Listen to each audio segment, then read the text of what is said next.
Hello everyone, কেমন আছো সবাই? তোমাদের জন্য আরো একটি নতুন ক্লাস নিয়ে চলে আসলাম আমি ইয়াসিন আরাফাত লিমন।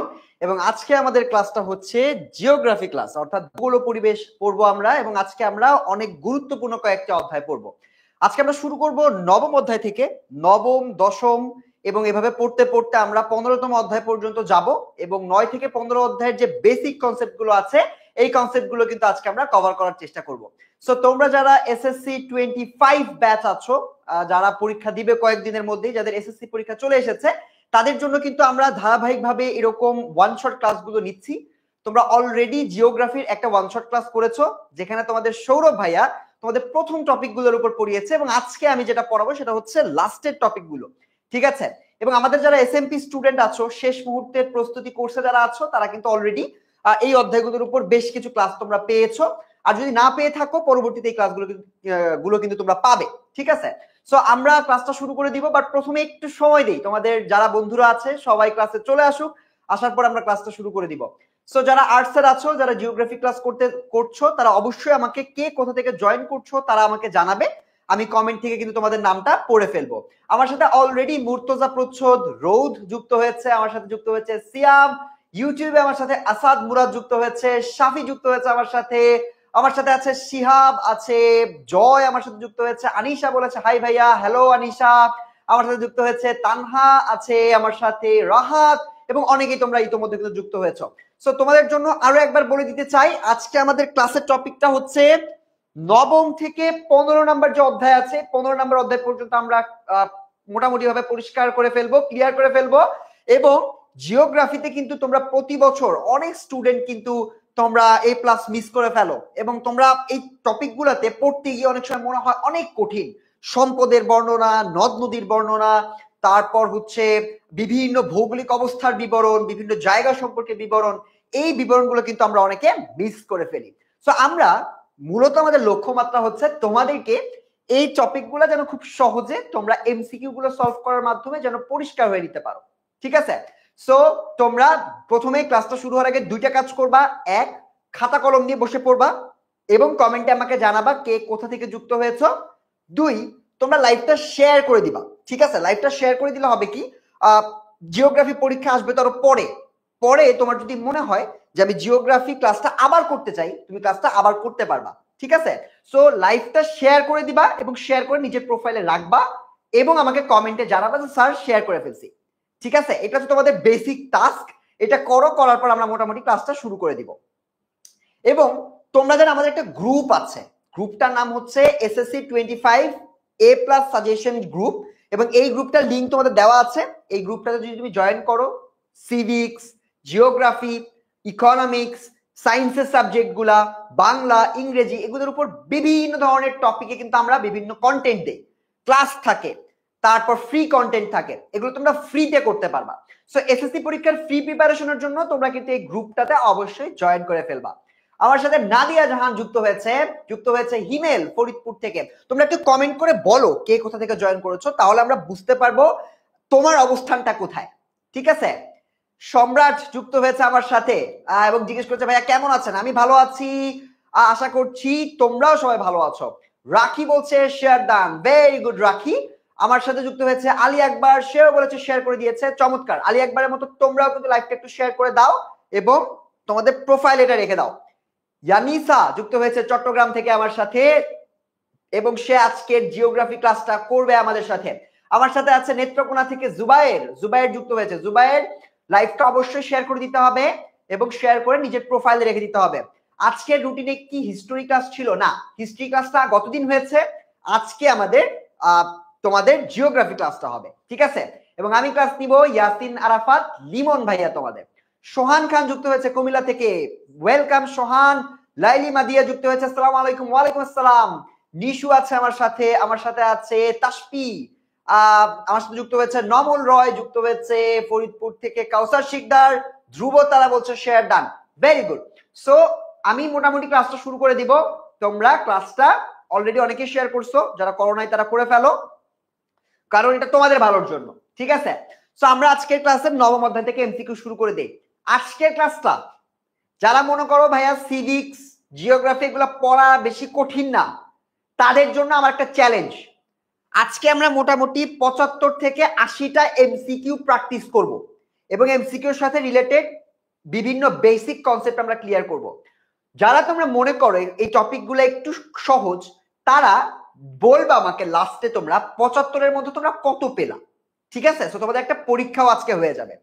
চলো আমাদের ফার্স্ট কোয়েশ্চেন, নবম অধ্যায় থেকে সৌরশক্তি কি প্রকার সম্পদ বা কি ধরনের সম্পদ?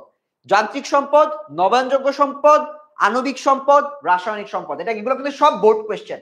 ঠিক আছে, সো তুমি যদি 75টার মধ্যে 65 এর উপরে পাও, তার মানে তোমার প্রিপারেশন ভালো।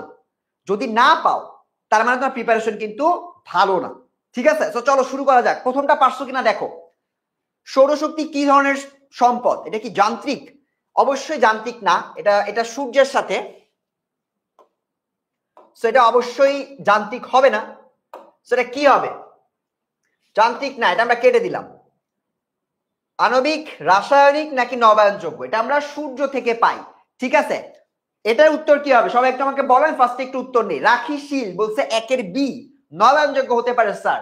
ধ্রুবতারা বলতেছে বি, মাদিনা বলতেছে ভাইয়া বি হতে পারে। ঠিক আছে, সো সবাই যেহেতু বি বলতেছে, এই নবায়নযোগ্য শক্তি মানে কি? নবায়নযোগ্য শক্তি মানে যে সকল শক্তি বা যে সকল সম্পদ আমরা পুনরুদ্ধার করতে পারি বা পুনরায় বারবার ব্যবহার করতে পারি এবং এটা কোনোদিনই নিঃশেষ হয়ে যাবে না। যেমন সূর্যের আলো, এটা কিন্তু আমরা কন্টিনিউয়াসলি পাই।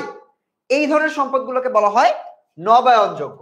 আর আমি যদি বলি অনবায়নযোগ্য, যদি একটা অযুক্ত করে দেই, অনবায়নযোগ্য মানে যেটা শেষ হয়ে যায়।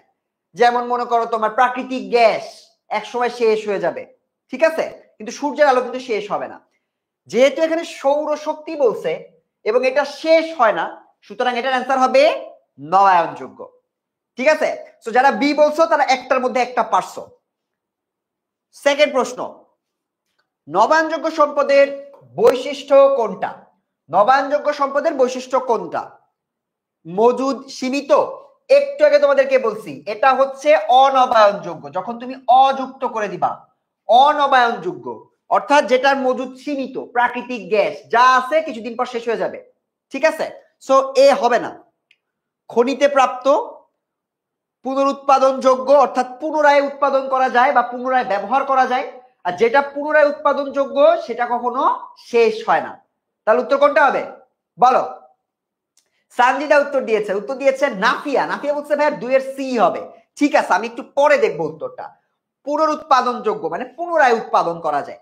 ঠিক আছে, এবার রাখি বলতেছে সি। রাখির মনে হয় এটা হলো। নিশু বলতেছে ভাইয়া সি হবে। মাদিহা বলতেছে সি। তোমাদের উত্তরগুলো আমি একটু নেই। যারা কমেন্ট করতেছো না তারা কমেন্টে উত্তরটা বলো। ঠিক আছে, তাহলে তোমার মানে অ্যান্সারটা এমসিকিউ দেওয়ার সময় একটা ভয় লাগে না যে আমি কি ভুল উত্তর দিচ্ছি নাকি ঠিক উত্তর দিচ্ছি। সো এখন থেকে যদি তুমি প্র্যাকটিসটা করো অ্যান্সারটা দিয়ে দেওয়ার, তাহলে কিন্তু তোমার কনফিডেন্সটা আগের থেকে বেড়ে যাবে। সো এর অ্যান্সার হচ্ছে পুনরুৎপাদনযোগ্য। নবায়নযোগ্য শক্তির সাথে সবসময় মনে রাখবা এটা কখনো শেষ হবে না, এটা পুনরায় ব্যবহার করা যায়, পুনরায় উৎপাদন করা যায়। আর মজুদ সীমিত হচ্ছে অনবায়নযোগ্যের। ঠিক আছে, এটা হচ্ছে অনবায়নযোগ্যের একটা বৈশিষ্ট্য। সো 2 এর মধ্যে 2 পেয়েছো, এরকম মানুষ কে কে আসো আমি একটু পরে আবার জিজ্ঞেস করব। চলো আগে আর কয়েকটা একটু দেখে নিই। ঠিক আছে, 3 নাম্বার, সূর্য কিরণ সম্পদ নয় কেন? সূর্যের আলো তো কেউ বিক্রি করে না, করে? বাজারে কখনো কি সূর্যের আলো কিনছো? কিনে নাই তো, আমি কখনো কিনি নাই, কাউকে কিনতে দেখিও নাই। এটার অ্যান্সার কি হবে? সূর্যের আলো এটা যে সম্পদ না। অ্যাকচুয়ালি এটাকে সম্পদ অনেক সময় বলা হয়, আবার অনেক সময় বলা হয় না, বাট অ্যাকচুয়ালি এটা সম্পদ না। সেটা যদি সম্পদ না হয়, এটা কেন সম্পদ না? এটার কি বিনিময় মূল্য আছে? না, এটার বিনিময় মূল্য নাই। বিনিময় মূল্য নেই, এটা হতে পারে। উপযোগ নেই, সূর্যের আলো কি প্রয়োজন নাই? উপযোগ মানে হচ্ছে প্রয়োজনীয়তা। প্রয়োজনীয়তা আছে, ইয়েস প্রয়োজনীয়তা আছে, কারণ সূর্যের আলো তো আমাদের লাগে, ভিটামিন ডি এর জন্য লাগে, তারপর হচ্ছে আমাদের আমাদের জন্য প্রয়োজনীয় এটা। সো উপযুক্ত নেই, এটা তো ঠিক না, সেটাও ভুল। তাহলে এই দুইটার একটা হবে, যোগান সীমিত অথবা বিনিময় মূল্য নেই। এখন তোমরা আমাকে বলো এটা অ্যান্সার কি হবে, একটু চিন্তা করে, খুবই সহজ। 3 খ, বিনিময় মূল্য নেই। কে বললো এটা? মোহাম্মদ হাবিবুর। না, হাবিবুর বলতেছে ডি, যোগান সীমিত। ও বলতেছে সূর্য কিরণ সম্পদ না, কারণ সূর্য কিরণের যোগান সীমিত। তোমরা কি একমত? ওর সাথে কি একমত যে সূর্য কিরণ, সূর্যের আলোর যোগান সীমিত? আমি কিন্তু একমত না, কারণ সূর্যের আলোর যোগান সীমিত নয়, কখনো তারা শেষ হয়ে যায় না। ঠিক আছে, সো এটার অ্যান্সার হবে হচ্ছে বিনিময় মূল্য নেই, যে কারণে এটাকে সম্পদ বলা হয় না। বুঝা গেছে সবার? পরের প্রশ্ন, সম্পদকে প্রাথমিকভাবে কয় ভাগে ভাগ করা যায়? প্রাথমিকভাবে কয় ভাগে ভাগ করা যায়, এটা আমি তোমাদেরকে এখন পুরো মানে একদম ব্যাখ্যা করে বুঝাই দিব। তিনটা বা চারটা যে কয়টা ভাগ আছে আমি একদম লিখে লিখে বুঝাই দিব। আগে তোমরা একটু উত্তরটা দাও, আমি একটু দেখি তোমরা পারো কিনা। কয় ভাগে ভাগ করা হয় এটা বলো, তারপর আমি বুঝাই দিচ্ছি। বিশাল বলতেছে 3 বি, 3 আমরা পার করে আসছি। এটার অ্যান্সার বলো, এটার অ্যান্সার কি হবে? 4 নাম্বারের অ্যান্সার কি হবে? 4 বি বলতেছে 2 ভাগে। এটা কে বলছে? জুবায়ের আল রাশেদ বলছে ভাইয়া 2 ভাগে ভাগ করা যায়, সম্পদকে নাকি 2 ভাগে ভাগ করা যায়। আমি একটু দেখি। নাফিয়া নওয়ার লাবণী বলতেছে 3 ভাগে ভাগ করা যায়। ঠিক আছে, এটাও হতে পারে। শাহিনুর বেগম একটা উত্তর দিল, দেখতে পারলাম না। মোহাম্মদ হাবিবুর ও আবার বলতেছে ভাইয়া 2 ভাগে ভাগ করা যায়। অনেক ভোট পড়তেছে, 4 বি পড়তেছে অনেকগুলা ভোট। সঠিক উত্তর কি হবে? কয় ভাগে ভাগ করা যায় বলো, কয় ভাগে ভাগ করা যায় সম্পদকে? যারা তোমরা বলছো যে 4 বি, তারা সবাই ভুল বলছো। সঠিক উত্তর হচ্ছে 4 সি, অর্থাৎ 3 ভাগে ভাগ করা যায়। তার মানে দেখছো জিওগ্রাফি প্রিপারেশন কিন্তু এখনো 100% হয় নাই। প্রাথমিকভাবে এটাকে 3 ভাগে ভাগ করা যায়। একটা হচ্ছে তোমার ধরো, দাঁড়া আমি একটু লিখে দেই তাতে তোমাদের মনে থাকবে। ঠিক আছে, একটা হচ্ছে তোমাদের প্রাকৃতিক, ঠিক আছে, আরেকটা হচ্ছে তোমাদের মানব সম্পদ, আরেকটা হচ্ছে তোমার অর্থনৈতিক সম্পদ। বোঝা গেছে? আরেকটা হচ্ছে অর্থনৈতিক। এই প্রাকৃতিক সম্পদের মধ্যে আবার 2টা ভাগ আছে। একটা হচ্ছে তোমার এই যে একটু আগে পড়লাম নবায়নযোগ্য, আরেকটা হচ্ছে অনবায়নযোগ্য। ঠিক আছে, আমি সংক্ষেপে লিখলাম। সো তোমাদের ভাগগুলা কি পরিষ্কার? এবার যারা ভুল করছো তারা এটা মিলায় নাও এবং এরপর আর ভুল করা যাবে না। সম্পদকে 3 ভাগে ভাগ করা যায়। একটা হচ্ছে প্রাকৃতিক সম্পদ, একটা নবায়নযোগ্য এবং অনবায়নযোগ্য। আমি লিখে দিই যাতে তোমরা কনফিউজ না হও। একটা হচ্ছে নবায়নযোগ্য, আর একটা হচ্ছে অনবায়নযোগ্য। এই প্রাকৃতিকের মধ্যে এটা 1। 2 নাম্বার হচ্ছে মানব সম্পদ যেটা আছে, এবং 3 নাম্বার হচ্ছে তোমার অর্থনৈতিক সম্পদ, যেটার মধ্যে তোমার শ্রমিক আছে, মূলধন আছে, এগুলো আমরা জানি। ঠিক আছে, সো সম্পদ মূলত 3 ধরনের। মনে থাকবে সবার? ইয়েস। পরের প্রশ্ন, কোনগুলো প্রথম পর্যায়ের অর্থনৈতিক কার্যাবলী? এই যে তোমাদের অধ্যায়ে কিন্তু আমরা অর্থনৈতিক কার্যাবলী সম্পর্কে পড়ছি, যে আমাদের বিভিন্ন অর্থনৈতিক কার্যাবলী আছে। এই অর্থনৈতিক কার্যাবলীগুলা কি কি, কয়টা পর্যায়ে আছে? 3টা পর্যায়ে আছে। প্রথম পর্যায়, এই যে প্রথম পর্যায়ে, এটা আমরা একটু পরে বিস্তারিত শিখব। দ্বিতীয় পর্যায়ে, তৃতীয় পর্যায়ে। তো তোমাদেরকে জিজ্ঞেস করছে প্রথম পর্যায়ের কাজ কোনটা এর মধ্যে থেকে, এটা একটু বলো আমাকে। বলো তো। ক্লাসে আমি দেখতেছি 120 জনের মতো তোমরা লাইভটা দেখতেছো। ঠিক আছে, সো তোমরা দেখি সবাই একটু কমেন্টে উত্তরটা জানাও। যারা আর্টসের আছো এবং নাই তারা একটু জানাও। আচ্ছা, নতুন নতুন কিছু ইনফরমেশন তোমরা জানতেছো। এটার অ্যান্সার কি হবে? 5 ডি বলতেছে সবাই, পশুপালন ও মৎস্য শিকার, এটা বলতেছে অনেকেই। তারপর হচ্ছে মাদিহা বলতেছে ডি, কাউসার বলতেছে ডি, জান্নাত বলতেছে ভাইয়া ডি হবে 100% শিওর। তারপর নমল রয় বলতেছে ডি হবে, 4 হবে। সবাই তোমরা বলতেছো 4, সো 4 উত্তর হবে 4। তো ফার্স্ট পর্যায়ে কেন উত্তর 4 হলো তোমরা অনেকে হয়তো জানো না। কেন উত্তর 4 হলো? এই প্রথম পর্যায়ের বৈশিষ্ট্য হলো, প্রথম পর্যায়ের মানে হলো যেটা প্রকৃতির সাথে সরাসরি রিলেটেড। ঠিক আছে, যেমন মনে করো কৃষিকাজ, যারা প্রকৃতির সাথে যেটা সরাসরি সম্পৃক্ত সেটাকে বলা হয় প্রথম পর্যায়ের অর্থনৈতিক কর্মকাণ্ড। এখন পশুপালন এটাও যেমন, মৎস্য শিকার এটাও কিন্তু কেমন? দ্বিতীয় পর্যায় হচ্ছে এই প্রথম পর্যায় থেকে তুমি যে জিনিসগুলা পেয়েছো সেগুলাকে বিভিন্ন আকার আকৃতি দেওয়া, এই কাজগুলো যারা করে সেই কাজকে বলা হয় দ্বিতীয় কার্যক্রম।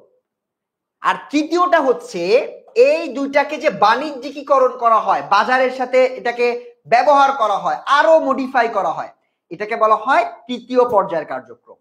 টিচার, এই যে আমি একজন শিক্ষক, শিক্ষকতা এটা কিন্তু থার্ড পর্যায়ের অর্থনীতি কার্যাবলী।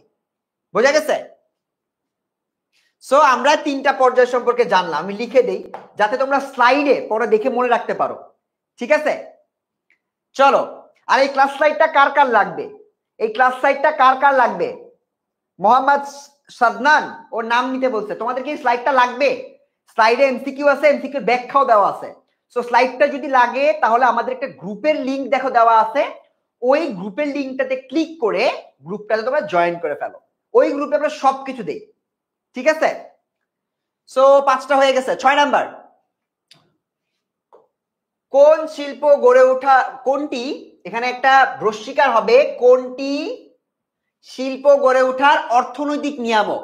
খুবই গুরুত্বপূর্ণ। প্রাকৃতিক নিয়ামক আছে, অর্থনৈতিক নিয়ামক আছে, কোনটা হবে বলো? বলো তো উত্তরটা কি হবে? কোনটি শিল্প গড়ে ওঠার অর্থনৈতিক নিয়ামক? এটার অ্যান্সার কি? অনুকূল জলবায়ু অর্থনৈতিক নিয়ামক, কিন্তু এটা কিন্তু তোমার অন্য কিছু বলে নাই। ঠিক আছে, প্রাকৃতিক কিন্তু না। সো অর্থনৈতিক নিয়ামক কোনটা? অনুকূল জলবায়ু না, এটা তো প্রাকৃতিক। এটা আমরা দেখেই বুঝতে পারতেছি স্যার এটা প্রাকৃতিক নিয়ামক, সো এটা হবে না। শ্রমিক সরবরাহ হতে পারে, কাঁচামালের সান্নিধ্য এটাও হতে পারে, শক্তি সম্পদের সান্নিধ্য এটাও হতে পারে। স্যার আমি একটু উত্তরটা বলবো, তার আগে একটু তোমাদের অ্যান্সারটা দেই। হাবিবুর অনেকক্ষণ ধরে অ্যান্সার দিচ্ছে, ও এবার বলছে শ্রমিক সরবরাহ। বাকিরা উত্তর দিচ্ছে না, ওরা কি ভয় পাচ্ছ? পারো না এরকম কিছু? আমি তো দেখি। ঠিক আছে, আমার ছেলেকে ক্লাস 9-এ ভর্তি করতে চাই। আচ্ছা, ক্লাস 9-এ ভর্তি করার জন্য আমাদের 10 মিনিট স্কুলের পেজে আমরা অনেকগুলো আমাদের এরকম কন্টেন্ট আছে, ওই কন্টেন্টের সাথে লিংক থাকবে এবং ওই লিংকে যুক্ত হয়ে আমরা কিন্তু ভর্তি করে নিতে পারবো। অথবা আমাদের 10 মিনিট স্কুলের ওয়েবসাইট আছে, ওয়েবসাইটে গেলে আপনি আপনার বাচ্চাকে ভর্তি করিয়ে দিতে পারবেন। ঠিক আছে, তো আপনি আমাদের 10 মিনিট স্কুলের ওয়েবসাইটটাতে একটু ঘুরে আসেন বা একটু দেখে আসেন। সো আমরা এর উত্তর কি হবে? সবার উত্তরটা একটু নিচ্ছি আমি। সবাই বলছে বি, যেমন মিষ্টি মেয়ে, ওর ফেসবুক আইডির নাম, সে লিখছে উত্তর বি হবে। সঠিক উত্তর হচ্ছে বি, অনুকূল জলবায়ু এটাও প্রাকৃতিক, কাঁচামালের সান্নিধ্য এটাও প্রাকৃতিক, শক্তি সম্পদের সান্নিধ্য এগুলো সব একটাও তোমার অর্থনৈতিক না। অর্থনৈতিক নিয়ামক মানে যেটা সরাসরি তার অর্থনৈতিক লেনদেনের সাথে জড়িত হবে। ঠিক আছে, সো এটা শ্রমিক সরবরাহ হচ্ছে অর্থনৈতিক নিয়ামকের মধ্যে পড়ে। বুঝা গেছে? মূলধন এটাও হতে পারে। প্রথম পর্যায়ের অর্থনৈতিক কার্যাবলী কোনটি? এই যে একটু আগে যেটা বলে দিচ্ছি তোমাদের, যেটা প্রকৃতির সাথে রিলেটেড, কোনটা বলো? চাষাবাদ, পাইকারি বিক্রেতা, ব্যাংকার, আইনজীবী। এটা আমার মনে হয় না সময় দিতে হবে, এটা অ্যান্সার তোমরা অলরেডি জানো, অলরেডি বলছি। এর অ্যান্সার হচ্ছে চাষাবাদ। কারণ চাষ করতে গেলে তোমার জমিতে চাষ করতে হয়, যেটা তোমার হচ্ছে প্রকৃতির সাথে রিলেটেড। সেটার অ্যান্সার হচ্ছে চাষাবাদ। বোঝা গেছে? চাষাবাদ। ক্ষুদ্র শিল্প কোনটি? কোনটি ক্ষুদ্র শিল্প? ক্ষুদ্র বৃহৎ শিল্প বলে আমরা পড়ছি না আমাদের অধ্যায়তে? কিন্তু ক্ষুদ্র শিল্প, বৃহৎ শিল্প এরকম অনেকগুলা ভাগ দেওয়া আছে। সো ক্ষুদ্র শিল্প এবং বৃহৎ শিল্পের এই ভাগটা একটু তোমরা আমাকে চট করে বলো যে এটা কি হবে। ক্ষুদ্র শিল্প কি? চামড়া শিল্প কি ক্ষুদ্র শিল্প? বস্ত্র শিল্প, ডেইরি ফার্ম, নাকি তৈরি পোশাক শিল্প? কোনটা আমাদের ক্ষুদ্র শিল্পের মধ্যে পড়ে? এটা একটু আমাকে চট করে বলো দেখি কে কে অ্যান্সার দিছো তোমরা। আলী একবার বলতেছে 7 এর এ, আমরা আছে 8 নম্বরে। 8 নম্বরের উত্তর কি বলো? 8 নম্বরের উত্তরটা একটু বলে দাও। সো তোমরা অনেকেই দেখতে পাচ্ছি, লাবণী বলতেছে সি হবে, মুর্তজা বলতেছে বি। বস্ত্র শিল্প, বস্ত্র শিল্প বলতেছো তোমরা, এইটা সি বলতেছে। ডেইরি ফার্ম এটা নাকি ক্ষুদ্র শিল্প। সো কোনটা ক্ষুদ্র শিল্প হবে স্যার? কোনটা ক্ষুদ্র শিল্প হবে আমি একটু দেখি। সো আমি একটু তোমাদের লাইফটা একটু আমি নিজে একটু শেয়ার করে দেই, আর তোমরাও একটু লাইফটা যারা এখনো পর্যন্ত শেয়ার করো নাই তারা লাইফটা একটু শেয়ার করো। আমি নিজেও তোমাদের লাইফটা শেয়ার করে রাখতেছি যাতে পরে আমি এটা দেখে আবার ক্লাস প্রিপারেশন নিতে পারি। অথবা তোমরা অনেক সময় আমার ইনবক্সে চাও যে স্যার ক্লাসটা একটু দেন, সো এই ক্লাসগুলো যেন পরে তোমাদেরকে আবার আমি দিতে পারি, ঠিক আছে? সো তোমরা একটু যারা যারা শেয়ার করোনি তারা একটু শেয়ার করে দাও চট করে, তাহলে আমি কিন্তু বুঝতে পারবো যে কারা কারা শেয়ার করলা এবং তোমরা পরবর্তীতে কিন্তু অনেক বেশি হেল্প পাবা তোমাদের লাইফটা থেকে। সো এবার চলো আমরা পরের ক্লাসে চলে যাই, পরের এমসিকিউতে চলে যাই। এটার অ্যান্সার হচ্ছে ডেইরি ফার্ম। বোঝা গেছে? এটার অ্যান্সার হচ্ছে ডেইরি ফার্ম, মানে চামড়া শিল্প। এটা এগুলা তোমার হচ্ছে ক্ষুদ্র শিল্প না। ক্ষুদ্র শিল্পতে মূলত তোমার মূলধনটা একটু কম থাকে, মূলধনটা কম থাকে, বা মনে করো তোমার লাভটা একটু কম থাকে, উৎপাদন ব্যবস্থাটা একটু ছোট থাকে। আমাদের পোশাক শিল্প তো অনেক বড়, পোশাক শিল্প তো অনেক বড় মূলত, ঠিক আছে? বাট ক্ষুদ্র শিল্প হচ্ছে ডেইরি ফার্ম, ঠিক আছে? সো যারা সি বলছো তারা কারেক্ট অ্যান্সার দিছো। এইবার 9 নম্বর এমসিকিউর অ্যান্সারটা একটু বলো। সাদিয়ার শহরে, এটা একটু চিহ্নিত করা আছে তোমাকে একটা হিন্টস দেওয়ার জন্য। সাদিয়ার শহরে বসতিতে অধিকাংশ লোকজন কোন অর্থনৈতিক কর্মকাণ্ডের সাথে জড়িত? প্রথম পর্যায়ে, দ্বিতীয় পর্যায়ে, তৃতীয় পর্যায়ে। এখানে এই এমসিকিউটা তোমরা একটু চিন্তা করো যে শহরে বলছে, তাহলে শহরের মানুষজন কোন পর্যায়ের সাথে বেশি যুক্ত থাকে? প্রথম পর্যায়ে, দ্বিতীয় পর্যায়ে, নাকি তৃতীয় পর্যায়ে? বলো তো দেখি তোমরা বলতে পারো কিনা, নাকি তিনটাই? কে কে বলতে পারবা? তাসনিম মায়া, তাসনিম মায়া কমেন্ট করছে, লিমন ভাই আমাকে মনে আছে, ইয়েস আমার সব স্টুডেন্টকে আমার মনে আছে।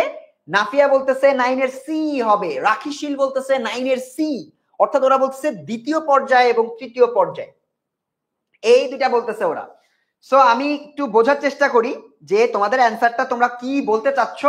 9 এর সি, কাউসারও বলছে 9 এর সি হবে স্যার, মাহদিয়া বলতেছে 9 এর সি, মারিয়া বলতেছে 9 এর সি। কারেক্ট অ্যান্সার হচ্ছে 9 এর সি। কারণ প্রথম পর্যায়ে মানে হচ্ছে তোমার মনে করো চাষাবাদ বা প্রাকৃতিক কার্যক্রমের সাথে যেটা জড়িত, ঠিক আছে? সো এই ধরনের কার্যক্রমগুলো মূলত তোমার শহরাঞ্চলে কম দেখা যায়, তাই না? আমরা তো শুধু ইন্ডাস্ট্রি দেখি, সো এটা কম দেখা যায়। সো এটার অ্যান্সার হচ্ছে এই দুইটা, আগের স্লাইডে দুইটা, অর্থাৎ দ্বিতীয় পর্যায়ে এবং তৃতীয় পর্যায়ে এটা দেখা যায় বেশি। যেমন আমি তৃতীয় পর্যায়ে একজন টিচার, ঠিক আছে, কিংবা যে উকিল, সেই ধরনের মানুষগুলো কিন্তু তৃতীয় পর্যায়ে পড়বে। সো এটা আমরা পারলাম। 10 নাম্বার, বৃহৎ শিল্পের ক্ষেত্রে প্রযোজ্য কোনটি? বলো, বৃহৎ শিল্পের ক্ষেত্রে কোনটি প্রযোজ্য? ক্ষুদ্র শিল্প না, এটা বৃহৎ শিল্প। বৃহৎ শিল্পের জন্য কোনটি প্রযোজ্য? প্রচুর শ্রমিক। বৃহৎ শিল্প মানে কি? এটা নামের সাথে মিল করো, অনেক বড় প্রতিষ্ঠান। আরিশা আনজুম হিমি, স্যার আমার কমেন্ট পড়ে না, এই যে পড়ে ফেললাম তোমার কমেন্টটা যে আমার সামনে আছে, আমি কিন্তু এটা পড়ে ফেলি, ঠিক আছে? স্যার আপনি মেইন বইয়ের ক্লাস নেন? ইয়েস, আমি মেইন বইয়ের ক্লাস নেই। তোমাদের শেষ মুহূর্তের প্রস্তুতি কোর্স যেটা চলছে 10 মিনিট স্কুল থেকে, ওই কোর্সে কিন্তু আমি তোমাদের জিওগ্রাফি এবং সিভিক্স কিন্তু বই দাগিয়ে দাগিয়ে গুরুত্বের সাথে পড়াই। সো যারা ক্লাসে আছো, ভর্তি হয়েছো, তারা কিন্তু পড়ছো আমার সাথে অলরেডি। আর এই ক্লাসগুলো তোমাদের সবার জন্য, এখানেও আমি চেষ্টা করি বেসিকগুলো একটু ক্লিয়ার করে দেওয়ার জন্য। এর অ্যান্সার কি হবে? প্রচুর শ্রমিক, ইয়েস, অনেক শ্রমিক লাগতে পারে। বিশাল মূলধন, অনেক অনেক টাকা ইনভেস্ট করতে হয়। স্বল্প উৎপাদন না, অনেক অনেক উৎপাদন হয়, ঠিক আছে? সো এটার উত্তর হবে 1 ও 2। তোমরা যারা 1 ও 2 বলছো তারা কারেক্ট অ্যান্সার দিছো। যেমন নাইমা আলী। এবার আমাকে বলো তো 10টার মধ্যে কয়টা পারছো? কে কয়টা পারছো আমি একটু দেখি। আমাদের এই ক্লাসে যারা যারা এতক্ষণ ক্লাসটা করলা বা করো মানে দেখছো, তারা একটু আমাকে বলো 10টার মধ্যে তুমি কয়টা পারলা? তোমার প্রিপারেশনটা কেমন তুমি একটু দেখো। ভাইয়া 10টার মধ্যে 10টা পেরেছি, চমৎকার। তার মানে তোমার জিওগ্রাফি প্রিপারেশন ভালো আছে। 10টার মধ্যে 8টা পেরেছি, 4টা বললো কে? মালিহা বলছে ভাইয়া 4টা পারছি, তার মানে তোমার প্রিপারেশন কিন্তু খারাপ। তাহলে আজকের লাইভ ক্লাসটা পুরাটা করো এবং তাহলে তুমি নোট নাও, ঠিক আছে? নাইম 5টা পারছো, প্রিপারেশন কিন্তু ভালো না। আলামিন নাইম প্রিপারেশন কিন্তু বেশি ভালো হয়নি। আহনাফ আবিদ, তোমার জন্য এই ক্লাসগুলো গুরুত্বপূর্ণ। সো ক্লাসটা করো, সুন্দর করে ক্লাসটা করো লাস্ট পর্যন্ত, আজকের অধ্যায়গুলো কমপ্লিট করো, এসএসসি তে ভালো রেজাল্ট করো, ঠিক আছে? সবগুলো এমসিকিউ পেরেছি, ভেরি গুড। পরের প্রশ্ন, চল আমরা একটু কম্পিটিশন করতে পারি। তোমাদের ফ্রেন্ডদেরকে একটু মেনশন করো তো, দেখো তো তোমার ফ্রেন্ডরা তোমার থেকে বেশি পারে নাকি কম পারে, তাহলে বোঝা যাবে যে তোমার ফ্রেন্ডের প্রিপারেশন কেমন, তোমার প্রিপারেশন কেমন। আবিদ ওর দুজন ফ্রেন্ডকে মেনশন দিয়েছে, মুর্তজা নূর এবং আমিনকে মেনশন দিয়েছে। ভেরি গুড, তোমরা তোমাদের ফ্রেন্ডদেরকে একটু মেনশন দাও, দিয়ে একসাথে তোমরা এই গেমটা খেলো। অধ্যায় 10 বাংলাদেশের ভৌগোলিক বিবরণ নিয়ে আজকে আমরা একটু পড়বো। বাংলাদেশের ভৌগোলিক বিবরণ, এই অধ্যায়টা একটু কঠিন আছে, বিভিন্ন নদ নদী সম্পর্কে হয়তো পাবা, সো এই অধ্যায়টা একটু মনোযোগ দিয়ে পড়তে হবে, করতে হবে একসাথে, ঠিক আছে? সো প্রথম প্রশ্ন 11 নাম্বার, বলো বাংলাদেশের সর্বমোট সীমারেখা কত কিলোমিটার? জ্ঞানমূলক, এটা একদম মুখস্থ করতে হবে। 716, 3715, 4711, 5815।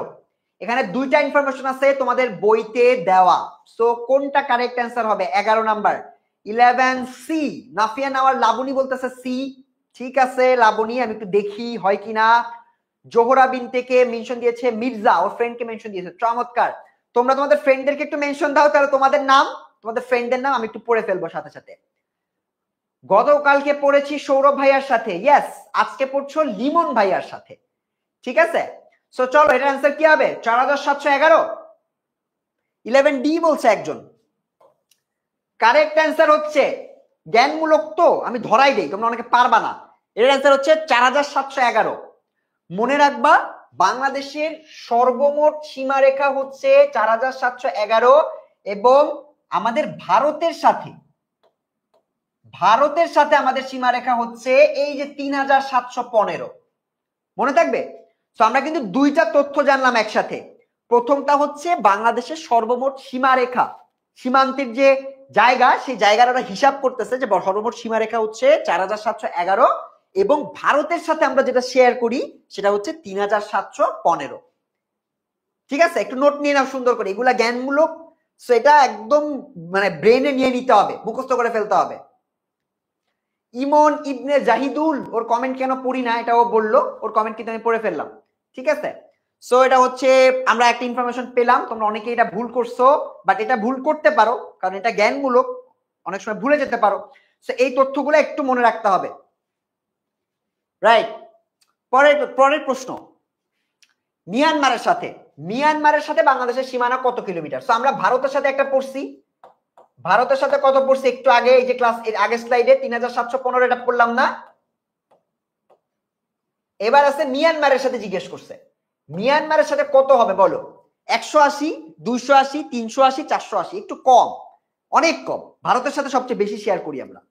সো এখানে মিয়ানমারের সাথে আমাদের কত বলো তো? 12 নম্বর উত্তর কে কে বলছো আমি একটু দেখি। 12 নাম্বার কি হবে? আলিফ আনজুম, এটা কোন সাবজেক্ট? এটা জিওগ্রাফি, ভূগোল। ভূগোলে মাথা নষ্ট, সেই ভূগোল পড়ছি আমরা। নাদিয়া জাহান কমেন্ট করে না, পড়ে ফেলছি, তোমার ফ্রেন্ডদেরকে মেনশন করে ফেলো এবং দেখো কে কয়টা পারতেছো, এমসিকিউ কে কয়টা পারতেছো। মিয়ানমারের সাথে এটাও একটা জ্ঞানমূলক প্রশ্ন, এটা মনে রাখবা 280। সো ভারতের সাথে 3715 এবং মিয়ানমারের সাথে 280, বোঝা গেছে? সো মিয়ানমার এবং ভারতের সাথে আমাদের সীমারেখা, সীমান্তের যে সীমানা, সেই সীমানা আমরা পড়ে ফেলব, ঠিক আছে? চলো পরের প্রশ্ন, বাংলাদেশের টেরিটোরিয়াল সমুদ্র সীমা কত নটিক্যাল মাইল? 1 নটিক্যাল মাইল সমান সমান কত কিলোমিটার মনে আছে সবার? 1.8। আর কত কত আছে বলো তো, এক্স্যাক্টলি কে বলতে পারবা? 1 নটিক্যাল মাইল সমান সমান কত কিলোমিটার? আর টেরিটোরিয়াল সমুদ্র সীমা মানে হচ্ছে রাষ্ট্রের অধীনে যেটা আছে, যেমন 2012 সালে আমরা এই যে সেন্ট মার্টিন জয় করলাম না, ওই এলাকায়, সো ওই এলাকায় আমাদের একটা টেরিটোরিয়াল সমুদ্র সীমা তখন আমরা পেয়েছি, ঠিক আছে? সেন্ট মার্টিনের ওইটাকে আইডেন্টিফাই করে, সো এটা কতটুকু, কত নটিক্যাল মাইল, এটা একটা আমাকে বলতে হবে, ঠিক আছে? সেটা একটা আমাকে বলো। দুইটা ইনফরমেশন তোমাদের কাছে জানতে চাইছি, একটা হচ্ছে 1 নটিক্যাল মাইল সমান সমান কত কিলোমিটার, আমি বলে দিছি একটু 1.8, তারপর কত একটু আমাকে বলো তো? 1.852। মারুফা আক্তার, ব্রিলিয়ান্ট, সো এটা তোমাদের মনে আছে। এবার একটু বলো তো যে কত নটিক্যাল মাইল আমাদের টেরিটোরিয়াল সমুদ্র সীমা, মানে রাষ্ট্রের অন্তর্ভুক্ত বা রাষ্ট্রের অধীন। 13 এর এ বলতেছে তানজিম বলতেছে 13A, নাফিয়া বলতেছে 13A, ভাইয়া 12, ইয়েস। মোখলেসুর রহমান বলতেছে 12, 12 না 13 নম্বর উত্তর হচ্ছে 12। তারপর ধ্রুবতারা বলতেছে ইয়েস এ, নাইস। সো দুটো অ্যান্সারই তোমরা পেয়েছো। 1 নটিক্যাল মাইল সমান সমান 1.852 কিলোমিটার, আর টেরিটোরিয়াল সমুদ্র সীমা মানে রাষ্ট্রের অধীনে আমরা যেটা পেয়েছি সেটা হচ্ছে 12 নটিক্যাল মাইল। ক্লিয়ার সবাই? 13টা হয়ে গেল। 14 নাম্বার, বাংলাদেশের সর্বোচ্চ শৃঙ্গ কোথায়? কেওক্রাডং, পিরামিড, মোতকমওয়াল, তাজিন্ডং। তোমাদেরকে আমি একটা হিন্টস দেই, আরেকটা ইনফরমেশন। এই সর্বোচ্চ শৃঙ্গের আরেকটা নাম আছে, যে নামটা এখানে নাই, সেটা হচ্ছে বিজয়। এবং আরেকটা ইনফরমেশন দেই, এটা বান্দরবানে। ঠিক আছে? বাংলাদেশের সর্বোচ্চ যে পাহাড় শৃঙ্গ, সরি যে শৃঙ্গ, এই শৃঙ্গটাকে বলা হয় আরেকটা নাম হচ্ছে বিজয়, এবং এটা বান্দরবানে অবস্থিত। সো এবার তোমরা একটা আমাকে উত্তর দাও, তোমাদেরকে আমি হিন্ট দিয়ে দিছি। সো এটা কারেক্ট অ্যান্সার কি হবে? সর্বোচ্চ শৃঙ্গটা কোথায়, নাম কি? সরি, কোথায় তো আমি বলে দিছি বান্দরবান, সেটার নাম কি? 14D বলতেছে তাজিন্ডং। ইয়ানিসা আক্তার বললো এটা, দুপা দত্ত বললো, তারপর সাফি বললো, ইয়ামিন আক্তার বললো, তমা বললো, ফাগুন হাওয়া বলতেছে ভাইয়া তাজিন্ডং হবে। ঠিক আছে, কারেক্ট অ্যান্সার হচ্ছে এটার নাম বিজয়, এবং কারেক্ট অ্যান্সার হচ্ছে তাজিন্ডং। বোঝা গেছে? তাজিন্ডংকে বলা হয় বাংলাদেশের সর্বোচ্চ শৃঙ্গ, এবং এটার অপর নাম হচ্ছে বিজয়। মনে থাকবে, এসএসসি তে কিন্তু ঘুরায় আসবে। আর এটা হচ্ছে বান্দরবনে অবস্থিত। 3টা ইনফরমেশন লিখে ফেলছো? এটার উচ্চতা মনে আছে কার কার? তারা চাইলে উচ্চতাও লিখে দিতে পারো। সো এটা তাজিন্ডং। কোন জেলায় মধুপুরগড় অবস্থিত? মধুপুরগড় কোন জেলায় অবস্থিত? ঢাকা, গাজীপুর, টাঙ্গাইল, রাজশাহী। এর অ্যান্সার কি হবে? ঢাকা হবে না, আমাদের ঢাকায় তো আর মধুপুরগড় নাই। আছে? ঢাকায় তো নাই। তোমরা যারা ঢাকায় থাকো তারা শুনছো এরকম কিছু, মধুপুরগড় ঢাকায় অবস্থিত, তো ঢাকা বাদ। গাজীপুর না, গাজীপুরে মধুপুরগড় নাই। সো এই দুটার মধ্যে তোমরা বলো, যারা রাজশাহীর আছো তারা বলো মধুপুরগড় কি রাজশাহীতে নাকি টাঙ্গাইলে? বলো তো একটু শুনি। মহিম আল জিহাদ বলতেছে টাঙ্গাইল। ইয়ামিন বলতেছে ভাইয়া আমার বাড়ি টাঙ্গাইল, এটা টাঙ্গাইলে। ঠিক আছে, সো ও যেহেতু বলছে ওর বাসা টাঙ্গাইলে এবং ও শিওর করছে, তার মানে অ্যান্সার আসলে এইটাই হবে। বুঝতে পারছো? আমাদের একজন স্টুডেন্ট ও লিখছে আমার বাসা টাঙ্গাইলে এবং এটা টাঙ্গাইলে অবস্থিত, সো এটা টাঙ্গাইলেই অবস্থিত। সো ও ভেরিফাই করছে এবং আমরা মুখস্থ করে ফেললাম, মনে রাখবো মধুপুরগড় টাঙ্গাইলে অবস্থিত। ঠিক আছে, 15টা হয়ে গেছে। কত পারছো দেখো, 15-এর মধ্যে কত পাইছো? যারা পিছায় পড়ছিলা তারা দেখো পারতেছো কিনা। গঙ্গা নদীর উৎপত্তি স্থল কোথায়? গঙ্গা নদী, এটার উৎপত্তি স্থল কোথায়? বাংলাদেশে তো না, কোথায় বলো? সো এটা কি লুসাই পাহাড়ে, নাগামণিপুর অঞ্চলে, কৈলাস শৃঙ্গে, নাকি গঙ্গোত্রী হিমবাহে? এটা কোথায় হবে বলতো? কৈলাস শৃঙ্গ এবং গঙ্গোত্রী হিমবাহ, এই দুইটা আমরা প্রায়ই পাবো, কারণ এই এলাকা, এই জায়গাগুলো থেকে অসংখ্য নদী তারা বাংলাদেশে এসেছে এবং উৎপত্তি স্থল হচ্ছে কৈলাস শৃঙ্গ এবং গঙ্গোত্রী হিমবাহ। সো এবার একটু আমাকে বলো, এর মধ্যে কি আছে? উম্মে কুলসুম একজন জিজ্ঞেস করছে আপনি এসএমপি তে ক্লাস নেন না কেন? নিব, তোমাদের পরবর্তী জিওগ্রাফির ক্লাসগুলো আমার কাছেই পাবে এবং আমি তোমাদের ক্লাসগুলো নিব, বাকি যে ক্লাসগুলো আছে কোনো সমস্যা নাই। ঠিক আছে, সো তোমরা একটু দেখো এটার অ্যান্সার কি হবে। অবশ্যই লিমন ভাই ক্লাস নিবে, এখন সৌরভ ভাই নিচ্ছে, আমিও নিব। ঠিক আছে, সো তোমাদের সকল ডাউট মোটামুটি আমরা পরিষ্কার করে দিব। এবার বলো গঙ্গা নদীর উৎপত্তি স্থল, এটা কি পারছো তোমরা? ঘ হবে মোখলেসুর রহমান। ইসরাত জাহান বলতেছে ঘ। নিশু কনফিউজ বলতেছে ভাইয়া 16-র 4 হতে পারে।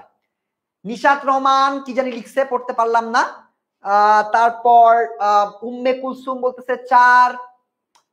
নাফিয়া নাওয়ার লাবণী বলতেছে 4। কারেক্ট অ্যান্সার হচ্ছে গঙ্গোত্রী হিমবাহ, যেটা হিমালয়ের সাথে সম্পৃক্ত এবং এখান থেকেই মূলত আমাদের গঙ্গা নদীর উৎপত্তি। এটা খুবই ইম্পর্টেন্ট এমসিকিউ, কারণ নদীর মধ্যে গঙ্গা নদীর উৎপত্তি স্থল সবচেয়ে বেশি পরীক্ষায় আসার মতো আছে। ঠিক আছে, এটা কিন্তু মনে রাখতে হবে। সো নোটটা একটু নিয়ে রাখো। পরের প্রশ্ন, গঙ্গা নদী রিলেটেড দুইটা প্রশ্ন বোর্ড থেকে আসছে, সো দুইটা প্রশ্ন আমি দিছি তোমাদেরকে, এর অ্যান্সার বলো। গঙ্গা নদী কোন জেলা দিয়ে আসছে? সো তোমাদেরকে একটু হিন্টস দেই, এটা হচ্ছে দক্ষিণাঞ্চল থেকে আসছে, ঠিক আছে, দক্ষিণাঞ্চলের দিক থেকে আসছে। সো কোনটা হতে পারে একটু চিন্তা করো তো, তোমাদের যাদের ম্যাপ সম্পর্কে ধারণা আছে, মানচিত্র সম্পর্কে ধারণা আছে, তারা পারবা। সো এটা রাজশাহী, কুষ্টিয়া, পাবনা, নাটোর, দক্ষিণাঞ্চলের কোনটা? রাজশাহী তো দক্ষিণাঞ্চলে না। রাজশাহী কি দক্ষিণাঞ্চলে? না। আমরা বলি না উত্তরবঙ্গ, উত্তরবঙ্গ হচ্ছে রাজশাহী। তো রাজশাহী এখানে কাটা হয়ে যাবে, গঙ্গা নদীর সাথে এখানে এটা সম্পৃক্ত না। তাহলে উত্তর কোনটা হবে? 17 এর বি। নাফিয়া নেওয়ার লাবণী বলতেছে বি, কুষ্টিয়া হতে পারে, কুষ্টিয়া তো দক্ষিণাঞ্চলের দিকে। তো কে কে বলতে পারবা? আবার কেউ ভেরিফাই করো, কুষ্টিয়ায় কেউ আসো থাকলে তারা সে একটু ভেরিফাই করো যে কুষ্টিয়া দিয়ে কি তোমাদের গঙ্গা নদী কি প্রবেশ করছে কিনা, একটু আমাকে পরিষ্কার করে বলো তো। রূপা দত্ত বলছে বি, ইয়েস হতে পারে বি। কারেক্ট অ্যান্সার হচ্ছে ইয়েস, কুষ্টিয়া। দক্ষিণাঞ্চল থেকে, কুষ্টিয়া অঞ্চল থেকে আমাদের এটা বাংলাদেশে প্রবেশ করছে। লাইভটা শেয়ার করে ফেলো, ঠিক আছে, যেহেতু 17টা এমসিকিউ অলরেডি পড়ে ফেলছি, তোমরা একটু লাইভটা শেয়ার করো, যেহেতু জ্ঞানমূলক প্রশ্ন অনেক, লাইভটা আবার দেখতে হবে, পরীক্ষা পর্যন্ত এটা মনে থাকবে না, ঠিক আছে। সো লাইভটা শেয়ার করো, পরীক্ষার আগে 1 ঘন্টা সময় নিয়ে লাইভটা একবার দেখবা, তোমার সকল এমসিকিউ এবং বেসিক ক্লিয়ার হয়ে যাবে, ঠিক আছে। সো এই যে আমি দেখতে পাচ্ছি লাইভটা অনেকেই শেয়ার করো নাই, একটু শেয়ার করে প্রোফাইলে রেখে দাও, বন্ধুদেরকে দেখার সুযোগ করে দাও, তাহলে তোমারও উপকার হবে, তোমার ফ্রেন্ডদের উপকার হবে। সজীব বলতেছে share done, very good. So বাকিরা একটু শেয়ার করে ফেলো, আমি দেখতেছি শেয়ার করতেছে অনেকে অলরেডি। ইয়েস, জিনাইদো থেকে কমেন্ট করছে একজন, যারা কমেন্ট করছে একটু শেয়ার করে ফেলো, ঠিক আছে। কমেন্ট আসতেছে অনেক এবং অনেকে তোমরা শেয়ারও করতেছো, চট করে একটু শেয়ার করে ফেলো যাতে আমাদের এটা ক্লিয়ার থাকে, ঠিক আছে, কনসেপ্টটা পরেও আমরা একবার রিভাইজ করতে পারি। রিভিশন ইজ ভেরি ইম্পর্টেন্ট, কারণ রিভিশন না করলে পরে ভুলে যাবো, আমার ব্রেনটা কিন্তু এতক্ষণ মনে রাখতে পারে না। সো শেয়ার করতে হবে। পরের প্রশ্ন, যমুনার উপনদী কোনটি? বলো তো যমুনার উপনদী কোনটি হবে? স্লাইডটা দিয়ে, ইয়েস স্লাইডটা দিব। তোমরা একটা কাজ করো, ওই যে একটা গ্রুপের লিংক পিন করা আছে, গ্রুপে জয়েন করলে তোমরা স্লাইডটা পেয়ে যেতে পারো, ঠিক আছে। যমুনার উপনদী কোনটি? বাউলাই, পাগলা, নাগর, আত্রাই। যমুনার 2টা উপনদীর কথা তোমার বইতে বলা আছে, একটা হচ্ছে করতোয়া। যমুনার 2টা উপনদীর কথা বলছে, একটা হচ্ছে তোমার করতোয়া নদী, আমার যতদূর মনে আছে আমি সেখান থেকে বলতেছি, এটা হচ্ছে একটা উপনদী, যমুনার উপনদী নাম্বার 1। আরেকটা উপনদী হচ্ছে এই 4টার মধ্যে একটা। সো যমুনা নদীর উপনদী মানে কি? একটা নদী থেকে আরেকটা নদীতে তোমার তৈরি হয়ে সৃষ্টি হওয়া। সেই উপনদীগুলো কোনটা? একটা হচ্ছে করতোয়া নদী, তোমাদের জন্য আমি বলে দিলাম। সেকেন্ডটা কি বলো, বলো তো এটা কি হবে? যমুনার উপনদী সেকেন্ডটা কোনটা? পাগলা না, বাউলাই এটাও হবে না, কারণ এটা আরেকটা নদীর উপনদী, সেটা আমি তোমাদেরকে একটু পরে বলতেছি। বাট এটার উত্তর হবে হচ্ছে 18 ডি, আত্রাই। মনে থাকবে, একটা হচ্ছে করতোয়া আর একটা হচ্ছে আত্রাই, সবাই মনে রাখো। যমুনার 2টা, ক আ, করতোয়া, আত্রাই, ক আ, মনে থাকবে। যমুনার 2টা উপনদী, করতোয়া, আত্রাই, ডান। সো 2টা আমরা পারলাম। পরেরটা, মেঘনার উপনদী কোনটা? এই যে একটু আগে যে একটা বাদ দিলাম না, ওইটা হচ্ছে মেঘনার উপনদী। মেঘনার উপনদী হচ্ছে, তোমাদেরকে একটা বলার সুযোগ দিই, দেখি তোমরা পারো কিনা। তোমরা পারো কিনা এটা একটু আমি দেখি আগে, তারপরে বলি, ঠিক আছে। ঈশা মির্জা বলতেছে 19-এর খ, কাশালং। না, হয় নাই, কাশালং হবে না। আনিশা আঞ্জুম, হিমি আমার কমেন্ট পড়ে না কেন? এই যে হিমি, তোমার কমেন্ট পড়লাম, মনে হয় তুমি উত্তর দিচ্ছ না, এই জন্য পড়ি নাই। তুমি উত্তর দাও, আমি কমেন্ট পড়তেছি, সমস্যা নাই। এটা Baulai, Mohammad Habibur, yes correct answer Baulai. মেঘনার উপনদী হচ্ছে বাউলাই, ঠিক আছে। হালদাও না, কাশালংও না, বোয়ালখালীও না, বোঝা গেছে। সো মেঘনা নদীর উপনদী হচ্ছে বাউলাই, ডান। কোন বায়ু আমাদের দেশে শীতের আগমন ঘটায়? খুবই সহজ, খুবই সহজ। কোন বায়ু আমাদের দেশে শীতের আগমন ঘটায়? আমাদের দেশে শীত কখন পড়ে? আমাদের দেশে মোটামুটি তোমার নভেম্বরের শেষ, তোমার বইয়ের তথ্য অনুযায়ী নভেম্বরের শেষ থেকে তোমার ফেব্রুয়ারি পর্যন্ত আমরা মোটামুটি তোমার শীত পাই, ঠিক আছে। সো আমাদের এই টাইমটাতে শীত থাকে। সো এই শীতের আগমনটা কে ঘটায়, কোন বায়ুর প্রভাবে ঘটে?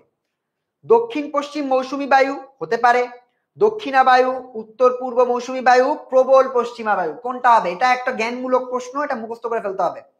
খুশি বেগম কমেন্ট করেন না, পড়ে ফেলছি। কি হবে উত্তর? 20-এর উত্তর কি একটু শুনি তো। মোহাম্মদ হাবিবুর বলতেছে ভাইয়া উত্তর পূর্ব মৌসুমী বায়ু। ইয়েস, হতে পারে, একটু দেখবো। উত্তরবঙ্গে তো মনে হয় ঠান্ডা সবচেয়ে বেশি পড়ে। ঠান্ডা সবচেয়ে বেশি পড়ে কোথায় বলো তো?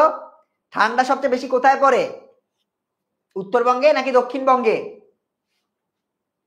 বলো তো। সো এটার উত্তর জানতে হবে তোমাদেরকে, ঠিক আছে। এটার উত্তর হচ্ছে শীতের আগমন ঘটায় উত্তর পূর্ব মৌসুমী বায়ু, যেটা এটা মূলত তোমাদের শীতের আগমন ঘটায়। আর যেখানে ঠান্ডা বেশি পড়ে সেটার সাথে এটা সম্পর্ক কি আছে, এটা চিন্তা করো তো তোমরা। সো এটার উত্তর হবে হচ্ছে উত্তর পূর্ব মৌসুমী বায়ু, এটার মাধ্যমে মূলত আমাদের শীতের আগমনটা ঘটে। যারা উত্তরবঙ্গের আছো তারা মনে রাখবা উত্তর পূর্ব মৌসুমী বায়ু থেকে আমাদের এই তোমার শীতের আগমনটা ঘটে। দক্ষিণ পশ্চিম হবে না, এটা উত্তর পূর্ব মৌসুমী বায়ুর কারণে ঘটে। তোমাদের বইতে আছে এবং এটা বোর্ড পরীক্ষা আসছে। ইয়েস, আমাদের ভূগোলের ফ্রি ক্লাস আছে, এটাই তো ফ্রি ক্লাস। এর আগে আরেকটা ফ্রি ক্লাস করছি, এই দুইটা ফ্রি ক্লাসে আমরা পুরো ভূগোল বই কমপ্লিট করলাম। সো আমরা কিন্তু ফ্রি ক্লাসই করতেছি। বাংলাদেশের শীতলতম মাস কোনটি, কে বলতে পারবে? শীতলতম মাস নভেম্বর, ডিসেম্বর, জানুয়ারি, ফেব্রুয়ারি। বাংলাদেশে ইউজুয়ালি সবচেয়ে বেশি ঠান্ডা কখন পড়ে? তোমাদেরকে আমি একটু আগে বলছি নভেম্বরে শুরু হয়, ডিসেম্বর থাকে, জানুয়ারিতে বেড়ে যায়, ফেব্রুয়ারিতে শেষ হয়। সো ডিসেম্বর অথবা জানুয়ারির মধ্যে যে কোনো একটা হবে। তোমার এলাকায় যারা শ্রীমঙ্গলে আছো, সিলেটে আছো, রাজশাহীতে আছো, তারা একটু ভেরিফাই করো তো কোথায় শীত সব থেকে শীতলতম মাস কোনটা, সবচেয়ে বেশি ঠান্ডা পড়ে কখন? নভেম্বরে না, নভেম্বরে পড়ে না, কারণ নভেম্বরে তো কেবল শুরু। মনে করো গ্রাফটা এই যে এখান থেকে কেবল উঠতেছে, শুরু হয়ে এই যে বাড়ে আবার এভাবে কমে, ঠিক আছে। সো এটা কোথায়? এটা কি নভেম্বরে? না, নভেম্বরে তো কেবল বাড়তেছে, এই পর্যন্ত হয়তো নভেম্বর। সো এটা ডিসেম্বর অথবা জানুয়ারি। কারেক্ট অ্যান্সার কি? হাবিবুর বলতেছে জানুয়ারি। ইয়েস, অর্থাৎ আজকে এই যে জানুয়ারির 14 তারিখে তোমরা ক্লাস করতেছো, জানুয়ারিতে সবচেয়ে বেশি ঠান্ডা থাকে, ঠিক আছে। এটা তোমাদের বোর্ড কোশ্চেন আসছে, সেটা জেনে রাখলাম। 1905 সালে বাংলাদেশের উত্তরাঞ্চলের সর্বনিম্ন তাপমাত্রা কত ছিল বলতো? এমনি আমাদের সর্বনিম্ন তাপমাত্রা অনেক কমে গেছিল 1905 সালে, কিন্তু এভারেজে আমাদের বাংলাদেশে মোটামুটি তোমার 26.02 মনে হয়, এটা হচ্ছে তোমার থাকে এভারেজে, বুঝছো? 26.02 ডিগ্রি সেলসিয়াস থাকে এভারেজ বার্ষিক তাপমাত্রা, গড় বার্ষিক তাপমাত্রা, মানে গ্রীষ্মকাল শীতকাল মিলায়, ঠিক আছে। আর শীতকালে তাপমাত্রাটা অনেক নেমে যায়। এখন এটা কত নামে? এমনি বর্তমান সময় আমরা বাংলাদেশে দেখছি যে তোমার 13 ডিগ্রি 14 ডিগ্রি পর্যন্ত নামতেছে, 9 ডিগ্রিও নামে, অনেক সময় 5 ডিগ্রিও দেখা যায়, 4-5 ডিগ্রিও হয়তো শুনি আমরা, যদিও এটা এক্স্যাক্টলি 4-5 ডিগ্রি না। কিন্তু 1905 সালে বাংলাদেশের উত্তরাঞ্চলে, এই যে উত্তরাঞ্চলে যারা আছো তোমরা উত্তরবঙ্গে, তাদের সর্বনিম্ন একটা তাপমাত্রা রেকর্ড করা হয়। এই তাপমাত্রাটা কত, কে বলতে পারবা বলতো? রূপা দত্ত বলতেছে 1 ডিগ্রি সেলসিয়াস। আসলেই 1 ডিগ্রি কি হয়েছে, মানে এত কমা কি সম্ভব? একটু চিন্তা করে বলো তো আমাকে, নাকি 2 ডিগ্রি? একটু কনফিউজ করে দিলাম তোমাদেরকে। কারেক্ট অ্যান্সার হচ্ছে 1 ডিগ্রি সেলসিয়াস। দুইটা ইনফরমেশন মনে রাখো, 1905 সালে উত্তরাঞ্চলে সবচেয়ে কম তোমার ওরা রেকর্ড করে, এটা হচ্ছে 1 ডিগ্রি সেলসিয়াস। এবং বাংলাদেশের বার্ষিক গড় তাপমাত্রা হচ্ছে 26.02, আমার যতদূর মনে আছে, তোমাদের বই থেকে আমি পড়েছিলাম, ঠিক আছে। সেটা আমরা পারলাম। শীতকালে বাংলাদেশে কোন ফসলটি উৎপন্ন হয়? যারা উইন্টারে, তোমরা যারা গ্রামে আছো তারা বলতে পারবা এটা খুব ভালো করে, পাট, গম, আখ, ধান, ঠিক আছে। এটা কোন চাষটা বেশি হয়, ঠিক আছে? কোন ফসলটি উৎপন্ন হয় শীতকালে? শীতকালে এটা খুবই একটা জ্ঞানমূলক প্রশ্ন, মাদিহা ইসলাম অরিন কমেন্ট পড়েন না, কমেন্ট পড়ে ফেলছি। নাইমা আলী, এটা আমি বইয়ে পড়েছি। ইয়েস, তোমাদের সবকিছু বই থেকে আসতেছে। কারেক্ট অ্যান্সার হচ্ছে গম। ঠিক আছে, এটা জ্ঞানমূলক, এজন্য এটার জন্য বেশি টাইম ওয়েস্ট আমরা করলাম না। বাংলাদেশের শীতকালে কোন ফসলটি চাষ হয়? গম চাষ হয়। বুঝা গেছে? গম চাষ হয়। অনেকে পারতেছো, অনেকে পারতেছো না, নো ওয়ারিজ, আমরা দেখবো কে কে পারো, কে কয়টা পারছো, আমি লাস্টে একবার হিসাব নিব। ঠিক আছে? এসএসসি পরীক্ষার কয়দিন আছে? আর তো বেশি নাই, আছে আর 2 মাস 3 মাস আছে। সো এখন প্রিপারেশনটা একটু ঝালাই করতেই হবে। বাংলাদেশের উত্তরে ভারতের কোন রাজ্য অবস্থিত? এটাও খুবই জ্ঞানমূলক প্রশ্ন, তোমাদেরকে আমি একটু সময় দেই। নাদিয়া জাহান উত্তর দিচ্ছে, আমার নাম বলছেন না। এই যে নাদিয়া, তোমার নাম পড়ে ফেললাম। জনি বলতেছে 23-এর বি। আমরা 24-এ চলে আসছি। 24-এর অ্যান্সার বলো। 24-এর অ্যান্সার কি হবে বলো তো? 24-এর উত্তর কি? বাংলাদেশের উত্তর বা উত্তরে ভারতের কোন রাজ্য আছে? আমরা জানি কি আমাদের বাংলাদেশের চারপাশে তো না, 3 সাইডে মূলত ভারত আছে। তো এই ভারতের কোন অঞ্চল বা কোন রাজ্য আমাদের উত্তরের সাথে আছে? পশ্চিমবঙ্গ? এটা তো হবে, হবে না? বলো তো। 24-এ 4 বলতেছে, 1 2 3 না, 4 3টাই হবে না, 3টা তো নাই। তোমাদেরকে একটা আমি একটু হিসাব করে দিলাম, একটা একটু হিন্টস দিয়ে দিলাম। গ গ বলতেছে, কে বলতেছে? গ 2 ও 3, মিজোরাম ও মেঘালয় বলতেছে। আমি একটু দেখি, এটা জ্ঞানমূলক প্রশ্ন, সবাই খাতায় চট করে লিখে ফেলো।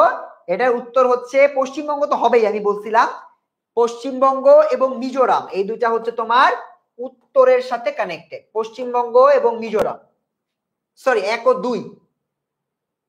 বোঝা গেছে? কে কে বলছো? ইয়েস। সো 1 ও 2 যারা বলছো তারা কারেক্ট অ্যান্সার দিছো। পশ্চিমবঙ্গ হবে এবং সাথে হবে আরেকটা, কে জানি দিল দেখলাম, এসএসসি 25 এর একটা গ্রুপ লিংক দিছো। Yes, very good, group link দিয়েছো। গ্রুপে তোমরা বাকিরাও জয়েন করে ফেলো। পিন করা যে গ্রুপটা আছে এসএসসি 25 এ প্লাস সাজেশন, যে গ্রুপটা, এই গ্রুপটাতে জয়েন করবা, বুঝছো? অন্য কোনো গ্রুপে না। পরের প্রশ্নে যাই। মেঘালয় হবে, কে বললো? লাবণী। আমার উত্তর হচ্ছে 1 ও 2। সো যেটা যেটা 1 ও 2 হবে সেটাই হবে অ্যান্সার। চলো পরের প্রশ্নে যাই। সোহেল সোহেল চট্টগ্রামে যায়, সেখানকার প্রধান নদীটির পাশ দিয়ে যাওয়ার সময় সে নদীটিকে ঘিরে কর্মব্যস্ত মানুষের ভিড় লক্ষ্য করে। সোহেলের দেখা নদীটির নাম কি? 2টা হিন্ট দিতে তোমাকে। একটা হচ্ছে সোহেল কর্ণফুলীর প্রধান নদীর কাছ থেকে গেছে, চট্টগ্রামের প্রধান নদীর কাছ থেকে গেছে। আর সেকেন্ডটা হচ্ছে ওই নদীর আশেপাশে অনেক মানুষ।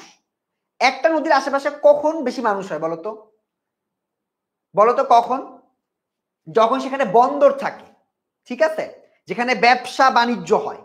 সো এরকম একটা নদীর নাম কি? মেঘনা, শীতলক্ষা, পশুর নাকি কর্ণফুলী? চিটাগাঙের মানুষজন অ্যান্সার দাও তো। চিটাগাঙের মানুষজন একটু উত্তর দাও তো, একটু দেখি কি হবে। এটা এটা কি কর্ণফুলী? 24-এর 4, 24 তো না, 25 করতেছি আমরা। পশুর বলতেছে আশরাফুল, নাহিমা বলতেছে মেঘনা, আশরাফুল, ধ্রুব, অনেকেই তোমরা উত্তর দিচ্ছ। সঠিক উত্তরটা হচ্ছে কর্ণফুলী। চিটাগাঙের মানুষজন একটু ভেরিফাই করো দাও। চিটাগাঙের মানুষজন একটু ভেরিফাই করো, কর্ণফুলী কারেক্ট অ্যান্সার কি? Correct answer Karnaphuli. বোঝা গেছে? কারণ এখানে তোমার বন্দরও আছে, সব তোমার চট্টগ্রামের প্রধান, এবং এখানে তোমার যেহেতু কর্মব্যস্ত মানুষজন, তার মাঝে এখানে বন্দরও আছে। বুঝা গেছে? হ্যাঁ, আমি অ্যান্সারটা বলে ফেলছিলাম। সো যারা পারছো তারা পেরেছো, আর যারা তোমরা ভুল করলে তারা একটু নোট করে ফেলো। এবার আসো 11 নম্বর অধ্যায় চলে গেছি আমরা, 10 নম্বর অধ্যায় পর্যন্ত শেষ। 11 নম্বর অধ্যায়, কোনটি বাংলাদেশের সকল জেলায় উৎপাদিত হয়? ভেরি ইম্পর্টেন্ট এবং ভেরি বেসিক একটা কোশ্চেন, খুবই বেসিক একটা প্রশ্ন। প্রশ্নের উত্তর বলো। সব জেলায় কোনটা উৎপন্ন হয়? গম, আম, চা, ধান। আম কিন্তু রাজশাহী এলাকায় বেশি হয়, আম সব জায়গায় মনে হয় না। সব জেলায় যেটা উৎপাদন করা হয়, সব জেলার মানুষ ভাত খায়। সো সব জেলার মানুষ আসলে ভাত খায় এবং সব জেলার মানুষই ধান উৎপাদন করতে পারে। সো এটা মনে রাখবা, ধান হচ্ছে সকল জেলায় উৎপাদন হয়, এটার জন্য বেশি সময় দেওয়ার প্রয়োজন নাই, কারণ আমি জানি যে তোমরা পারবা, ধান চাষ করতে দেখো না সব জায়গায়। পরের প্রশ্ন, পাট উৎপাদনের জন্য কোন মৃত্তিকার প্রয়োজন? এই যে তোমাদের ট্রিকি কোশ্চেন গুলা চলে আসছে, জ্ঞানমূলক প্রশ্ন, কার কতটা পড়া আছে এটা এবার বোঝা যাবে, আন্দাজে বললে হবে না, এবার কিন্তু তোমাদের একটু বুঝে উত্তর দিতে হবে। সো একটু বলো, পাট উৎপাদনের জন্য কোন ধরনের মৃত্তিকার প্রয়োজন? উর্বর দোআঁশ, পলিযুক্ত দোআঁশ, বেলে দোআঁশ, জৈব পদার্থ মিশ্রিত দোআঁশ? এটা হবে না, জৈব পদার্থ মিশ্রিত দোআঁশ লাগে না। বেলে দোআঁশ, পলিযুক্ত দোআঁশ, উর্বর দোআঁশ, কোনটা হবে বলো? একটু সময় দিই তোমাদেরকে। 27 নাম্বার। স্যার কেমন আছেন? তাজদিদ, আমি অনেক ভালো আছি এবং আশা করছি তোমরাও ভালো আছো, কিন্তু যদি তুমি এসএসসি 25 এর স্টুডেন্ট হও তোমার ভালো থাকার কথা না, কারণ তোমার পরীক্ষা সামনে, তো তোমাকে পড়তে হবে, যদি তুমি পড়াশোনা করো তাহলে তুমি ভালো আছো। এর অ্যান্সার হচ্ছে পলিযুক্ত দোআঁশ, বুঝছো? এটা একটু মুখস্থ করবা। একটা হচ্ছে পলিযুক্ত দোআঁশ যেটার সাথে তোমার পাট সম্পৃক্ত, আরেকটা আছে তোমার ইক্ষু, আখের সাথে হচ্ছে তোমার কাদাযুক্ত বা কর্দমাযুক্ত মাটি, এটা হচ্ছে আখের সাথে, আর পাটের সাথে হচ্ছে পলিযুক্ত দোআঁশ। মনে থাকবে, ইক্ষু চাষ এবং পাট চাষ উৎপাদন, এই দুইটার মাটি খুবই গুরুত্বপূর্ণ, বোঝা গেল? সেই দুটা মাটি একটু মুখস্থ করে ফেলতে হবে। এই যে পরের প্রশ্নটাই চলে আসছে, ইক্ষু চাষের জন্য কি রূপ মৃত্তিকা মানে কি রূপ মাটি প্রয়োজন? ইক্ষু মানে হচ্ছে আখ চাষ হতে দেখো না তোমরা, আমরা আখরে বলি, আখই বলি, বুঝছো? সো আখ, এটা চাষ করার জন্য কি দরকার? একটু আগে বলছি কর্দমাময় দোআঁশ, একটু কাদা যুক্ত মাটি দরকার হয়, সেটা আমি বলে দিছি। সো পলি মাটি হবে না, কর্দমাময় মাটি হচ্ছে একটাই আছে। সো কারেক্ট অ্যান্সার হচ্ছে বেলে দোআঁশ ও কর্দমময় দোআঁশ। বোঝা গেল? সো ইক্ষুর সাথে এই যে তোমার কর্দমাময় দোআঁশ এটা যুক্ত থাকবে, এটা দিয়ে তোমরা অ্যান্সারটা ইজিলি আইডেন্টিফাই করতে পারবা। জাস্ট মাথার মধ্যে ঢুকাই নাও, তোমার হচ্ছে ইক্ষু চাষ করতে গেলে একটু তোমার কর্দমাময় মাটি প্রয়োজন হয়, বুঝা গেছে? পরের প্রশ্ন, আমাদের দেশের বনভূমির পরিমাণ শতকরা কত ভাগ? থাকা লাগে হচ্ছে তোমার মিনিমাম 25%, 25% থাকা লাগে, কিন্তু বাংলাদেশে আছে কত? কে বলতে পারবা বলো? আমি একটু পরে জিজ্ঞেস করব 30-এর মধ্যে কয়টা পারছো, আমাকে তখন বলতে হবে, কিন্তু এখন একটু বলো আমাদের দেশের বনভূমির পরিমাণ শতকরা কত ভাগ? আমাদের দেশের বনভূমির পরিমাণ শতকরা কত ভাগ? 25 ভাগ হচ্ছে থাকার কথা ছিল, বাট কত ভাগ আছে এটা একটু বলো। 17, 16, অনেক উত্তর দিচ্ছ তোমরা। কারেক্ট অ্যান্সার কি হবে? আমি একটু টাইম দেই, টাইম দেওয়ার পর তোমাদের কাছে আমি এটা জিজ্ঞেস করব। সো এর অ্যান্সার হচ্ছে 15 বলতেছে, মাসুমা বলতেছে এ, ভাইয়া 15% আছে।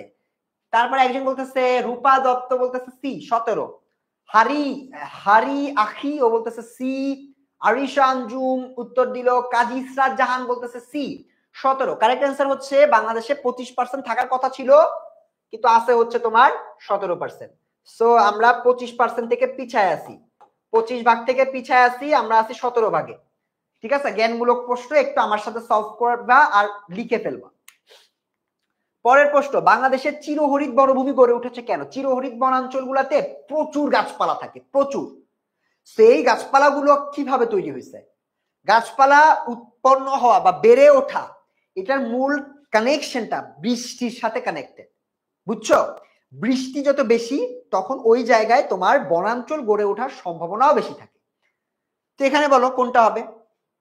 অল্প বৃষ্টির কারণে না, অনাবৃষ্টির কারণে, মৌসুমী বৃষ্টির কারণে, অতিবৃষ্টির কারণে। ঠিক আছে, এটা একটা আমি দেখি, চিন্তা করি, আমি তোমাদেরকে একটা মেসেজ দিলাম, এখন তোমরা একটু আমাকে অ্যান্সারটা বলার চেষ্টা করো। এর অ্যান্সারটা হচ্ছে অতিবৃষ্টি। ঠিক আছে, আমি একটু আগে বলে ফেলছি, এর অ্যান্সার হচ্ছে অনেক বৃষ্টি যে হয়, এই বৃষ্টির ফলে গাছপালার গ্রোথ এবং এটার বেড়ে ওঠা এটা কম্পারেটিভলি ফাস্ট হয় এবং ইজি হয়, যে কারণে 30-এর অ্যান্সার হবে হচ্ছে অতিবৃষ্টির কারণে। কয়টা পারছো? আমরা অর্ধেক অলমোস্ট চলে আসছি, শেষ করে ফেলছি। কয়টা পারলা? কে কয়টা পারলা একটু শুনি তো আমি, কে কয়টা পারছো 30-এর মধ্যে? কে কয়টা পারছো? যারা তোমরা ভাইয়া 22-এর নিচে পেয়েছো তাদের প্রিপারেশন আসলেই একটু চিন্তিত হওয়া উচিত তোমাদের। A+ তো মিস করতে আমরা কেউ চাই না, চাই? সো তোমরা যদি 22-এর নিচে পাও তার মানে তুমি এ প্লাস মিস করার মতো পজিশনে আসো। সো আলী একবার 28টা পারছে, ভেরি গুড। লিলি মাদিয়া 26টা পেয়েছো, ইয়েস, ভালোভাবে পড়াশোনা করো, এ প্লাস তুমি পাবা। তাবিবা পেরেছে 29টা, মাদিহা ইসলাম অরিন পেরেছে 29টা, ইয়েস, ভেরি গুড। এ প্লাস পাওয়ার মতো প্রিপারেশন তোমার সোফার আছে। নাজমুন নেসা রিপা জিওগ্রাফিতে ভালো করবে, 28 পেয়েছো। 24 পেয়েছো। সাদ্দাম 25 পেয়েছে, আর একটু ভালো করতে হবে। তারপর হচ্ছে জান্নাত মিম, আমার কমেন্ট পড়েন নাই যে পড়ে ফেলছি। নাইমা আলী 20 পাইছি স্যার, কম হয়ে গেছে। সো একটু প্রিপারেশন নিতে হবে আপু, তোমার প্রিপারেশনটা একটু ভালো করে নিতে হবে এবং আমার সাথে ক্লাসটা আজকে করো তাহলে শেষ পর্যন্ত। 30 out of 30, Ayesha Akhtar, very good. Nishu 25 পেয়েছে, ভেরি গুড। চলো একটু পরের দিকে যাই। যারা একটু কম পেয়েছো এবার একটু নাম্বারটা উঠানোর চেষ্টা করো, ঠিক আছে? তারা একটু পরের গুলো পারো কিনা একটু দেখো। বাংলাদেশের দ্বিতীয় তেল ক্ষেত্রটি কোন অঞ্চলে অবস্থিত? বাংলাদেশের তোমার দ্বিতীয় যে তেল ক্ষেত্রটি এটা কোন অঞ্চলে অবস্থিত? তোমাদের জন্য আমি একটু হিন্ট দিয়ে দেই, এটা মৌলভীবাজার জেলায় অবস্থিত। মৌলভীবাজার জেলায় অবস্থিত। কোথায়? জেলাটা আমি তোদেরকে একটু বলে দিলাম, এটা হচ্ছে তোমার মৌলভীবাজার। সো তোমরা যারা যারা পারবা তারা একটু আমাকে বলো মৌলভীবাজারের কোন জায়গাটা? হরিপুর, বেগমগঞ্জ, বর্মাচল, বরমচাল এবং হচ্ছে কুতুবদিয়া, কোনটা হবে বলো? কোনটায় সেকেন্ড যে খনিটা, তেল ক্ষেত্রটা, এটা আবিষ্কার করা হয়েছিল, কোথায় অবস্থিত বলো? কে কে পারো আমি একটু দেখবো। এটা মৌলভীবাজার জেলায়, মৌলভীবাজার জেলায় এটা অবস্থিত। এবং এটার নাম কি? জায়গাটার নাম কি? জায়গাটার নাম কি বলো? হরিপুর, আমাদের বাড়ির পাশে। হরিপুর কি হবে? তোমাদের বাড়ির পাশে তো হরিপুর, এটা আমি বুঝলাম নাইমা, কিন্তু দ্বিতীয় তেল ক্ষেত্র কি ওখানে? একটু চিন্তা করে বলো। নাদিয়া জাহানারা বলছে সি হবে ভাইয়া, এটা বরমচাল হবে। বলো তো। কারেক্ট অ্যান্সার হচ্ছে বরমচাল।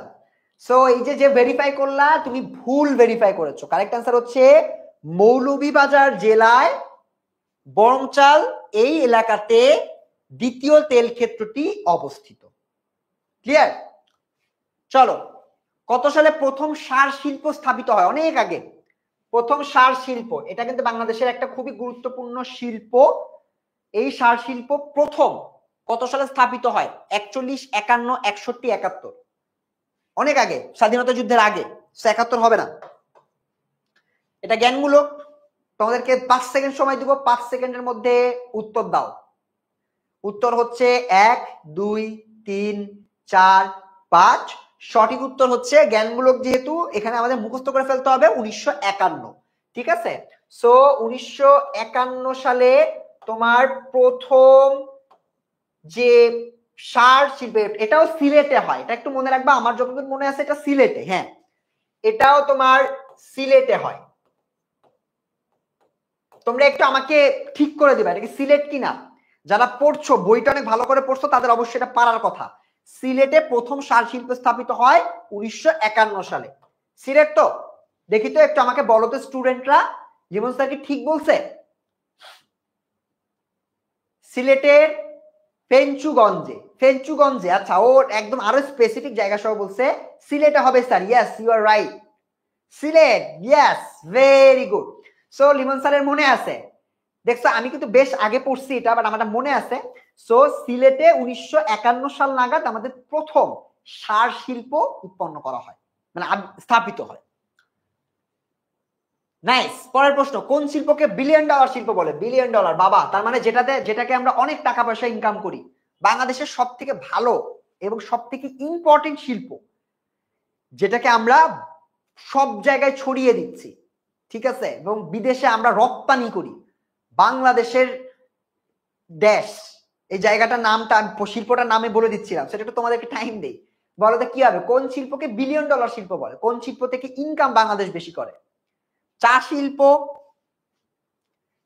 এই যে কয়দিন আগে শ্রীমঙ্গল থেকে দেখলাম প্রচুর চা হচ্ছে তোমার রপ্তানি করা হয়। ইয়েস, কিন্তু কোনটা হবে? পাট, চা, সার, পোশাক। পাট শিল্প এক সময় ছিল খুবই ইম্পর্টেন্ট ছিল, এখনো ইম্পর্টেন্ট, বাট এখন সব থেকে বড় বিলিয়ন ডলার শিল্প হচ্ছে বাংলাদেশের পোশাক। সব জায়গায় যায়, ঠিক আছে, আমরা মার্কিন যুক্তরাষ্ট্রে ইউএসএ তে প্রচুর পরিমাণে পাঠাই, ঠিক আছে, বাইরের অনেক দেশে কিন্তু আমরা এটা রপ্তানি করি। সো পোশাক শিল্প হচ্ছে বাংলাদেশের বর্তমানে সব থেকে মানে বেশি তোমার হচ্ছে ইনকাম করে, বিলিয়ন ডলার শিল্প এটাকে বলা হয়। পরবর্তী প্রশ্ন, তারা মসজিদ কোথায়? কে বলতে পারবা তারা মসজিদ কোথায়? তারা মসজিদে যারা ঘুরছো তারা বলতে পারবা তারা মসজিদ কোথায় অবস্থিত। এটা হচ্ছে পর্যটন রিলেটেড প্রশ্ন। তারা মসজিদ কোথায় অবস্থিত? রাজশাহীতে, গাজীপুর, রাজশাহীতে এখানে অপশনই নাই। ঢাকা, গাজীপুর, নোয়াখালী, পটুয়াখালী, কোনটা হবে বলো তো? যারা একটু ঘুরতে পছন্দ করো তারা আমাকে বলো তো তারা মসজিদে কে কে গেছো? তারা মসজিদ কোথায় অবস্থিত? তারা মসজিদে কে কে গেছো? তারা মসজিদে যারা গেছো তারা একটু ভেরিফাই করো তো এটা কোথায়। 34 ভাইয়া, এটা এটা গাজীপুরে। গাজীপুরে কি হবে? তারা মসজিদ কি গাজীপুরে? বলো। ঢাকা, নাফিয়া বলছে ঢাকা। ঠিক আছে, ঢাকায় কি তারা মসজিদ? ঢাকার কোথায়? যারা বলছো ঢাকা, এটা বলো তো ঢাকার কোথায়, তাহলে বোঝা যাবে তোমরা ঠিক বলতেছো না ভুল বলতেছো। বল এটা কারেক্ট অ্যান্সার কি? আরিশা আঞ্জুম হিবি উত্তর দিচ্ছে। আলামিন নাইম বলতেছে ডি। তারপর হচ্ছে সামিরা বলতেছে 24-4, 24 না 34 নাম্বার আমরা পড়তেছি। সেটার অ্যান্সার কি হবে একটু আমাকে বলো তোমরা চট করে। উত্তর হচ্ছে এটা ঢাকাতে অবস্থিত। ঠিক আছে, তারা মসজিদে তোমরা যারা যারা গেছো তারা এটা ভেরিফাই করতে পারবা। নাইমা তুমি যে বলছো যে তোমার অ্যান্সারটা হবে হচ্ছে গাজীপুর, গাজীপুর কারেক্ট অ্যান্সার হবে না, কারেক্ট অ্যান্সার হচ্ছে ঢাকায়। বুঝা গেছে? তারা মসজিদের নাম শুনো নাই? ঠিক আছে, আজকে গুগল করে দেখবা যে তারা মসজিদ কেমন দেখতে। ঠিক আছে, পটুয়াখালী ভুল হয়েছে, মোস্তফা রাসেল পটুয়াখালী না, তারা মসজিদ ঢাকাতে। উত্তরবঙ্গের পর্যটন স্থান কোনটি? উত্তরবঙ্গ মানে রাজশাহী এলাকায়, ঠিক আছে, রাজশাহী, দিনাজপুর এই এলাকাগুলোতে তোমার কি আছে, কোন পর্যটন স্থানটা আছে? ময়নামতি না, ময়নামতি না।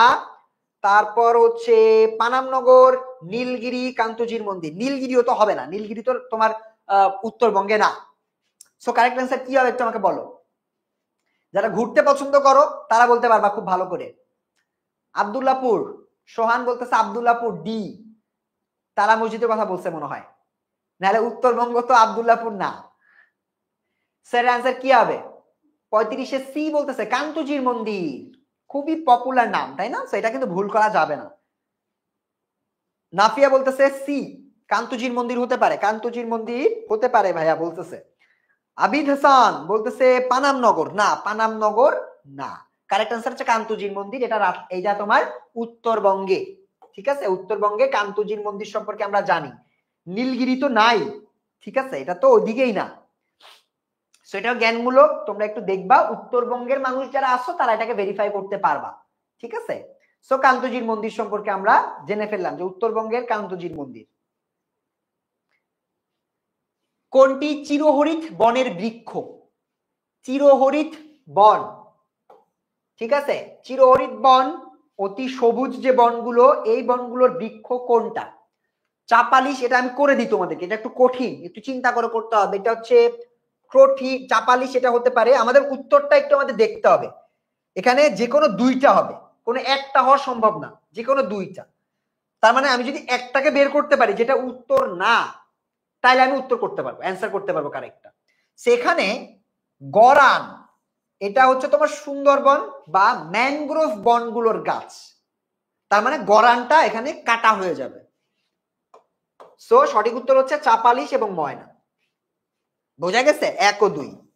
সো আমরা গরানটাকে ম্যানগ্রোভের সাথে ফেলে দিলাম এবং বাকি দুইটা হচ্ছে তোমার চিরহরিৎ বনের বৃক্ষ। ক্লিয়ার সবার? দিনাজপুরের কান্তজির মন্দির মারিয়া মাহারিয়া ও উত্তর দিয়েছে, তার মানে উত্তরবঙ্গে উত্তরটা দিল। কারেক্ট অ্যান্সার হচ্ছে চাপালিশ এবং ময়না, এটার অ্যান্সার। এটা তোমরা অনেকেই পেরেছো, অনেকেই পারো নাই। এটা না পারলে আসলে দোষের কিছু নাই, কারণ এটা একটু কঠিন ছিল, একটু ট্রিকি ছিল। পরের প্রশ্ন, প্রাকৃতিক গ্যাস কোথায় ব্যবহার করা হয়? প্রাকৃতিক গ্যাস কোথায় ব্যবহার করা হয়? ভেরি ইজি, 5 সেকেন্ড সময় দিব, 5 সেকেন্ডের মধ্যে অ্যান্সার করো। প্রাকৃতিক গ্যাস কোথায়? শিল্পে। ইয়েস, শিল্প প্রতিষ্ঠানে ব্যবহার করা হয়, বিভিন্ন শিল্প প্রতিষ্ঠানে প্রাকৃতিক গ্যাস ব্যবহার করে। গৃহস্থালিতেও আমরা প্রাকৃতিক গ্যাস ব্যবহার করি, ঠিক আছে, রেগুলার বেসিসে করি। উড়োজাহাজে না, উড়োজাহাজে প্রাকৃতিক গ্যাস ব্যবহার করা হয় না। সো কারেক্ট অ্যান্সার হচ্ছে 1 ও 2, তার মানে ক হবে সঠিক অ্যান্সার। প্রাকৃতিক গ্যাস ব্যবহার করি শিল্প প্রতিষ্ঠানে, গৃহস্থালিতে, কিন্তু উড়োজাহাজে আমরা করি না, উড়োজাহাজে প্রাকৃতিক গ্যাস লাগে না। ঠিক আছে, সেটা ইজি ছিল, অনেক ইজি ছিল। 12 নম্বর অধ্যায় বাংলাদেশের যোগাযোগ ব্যবস্থা ও বাণিজ্য। ঠিক আছে, দেখি কে কয়টা পারো।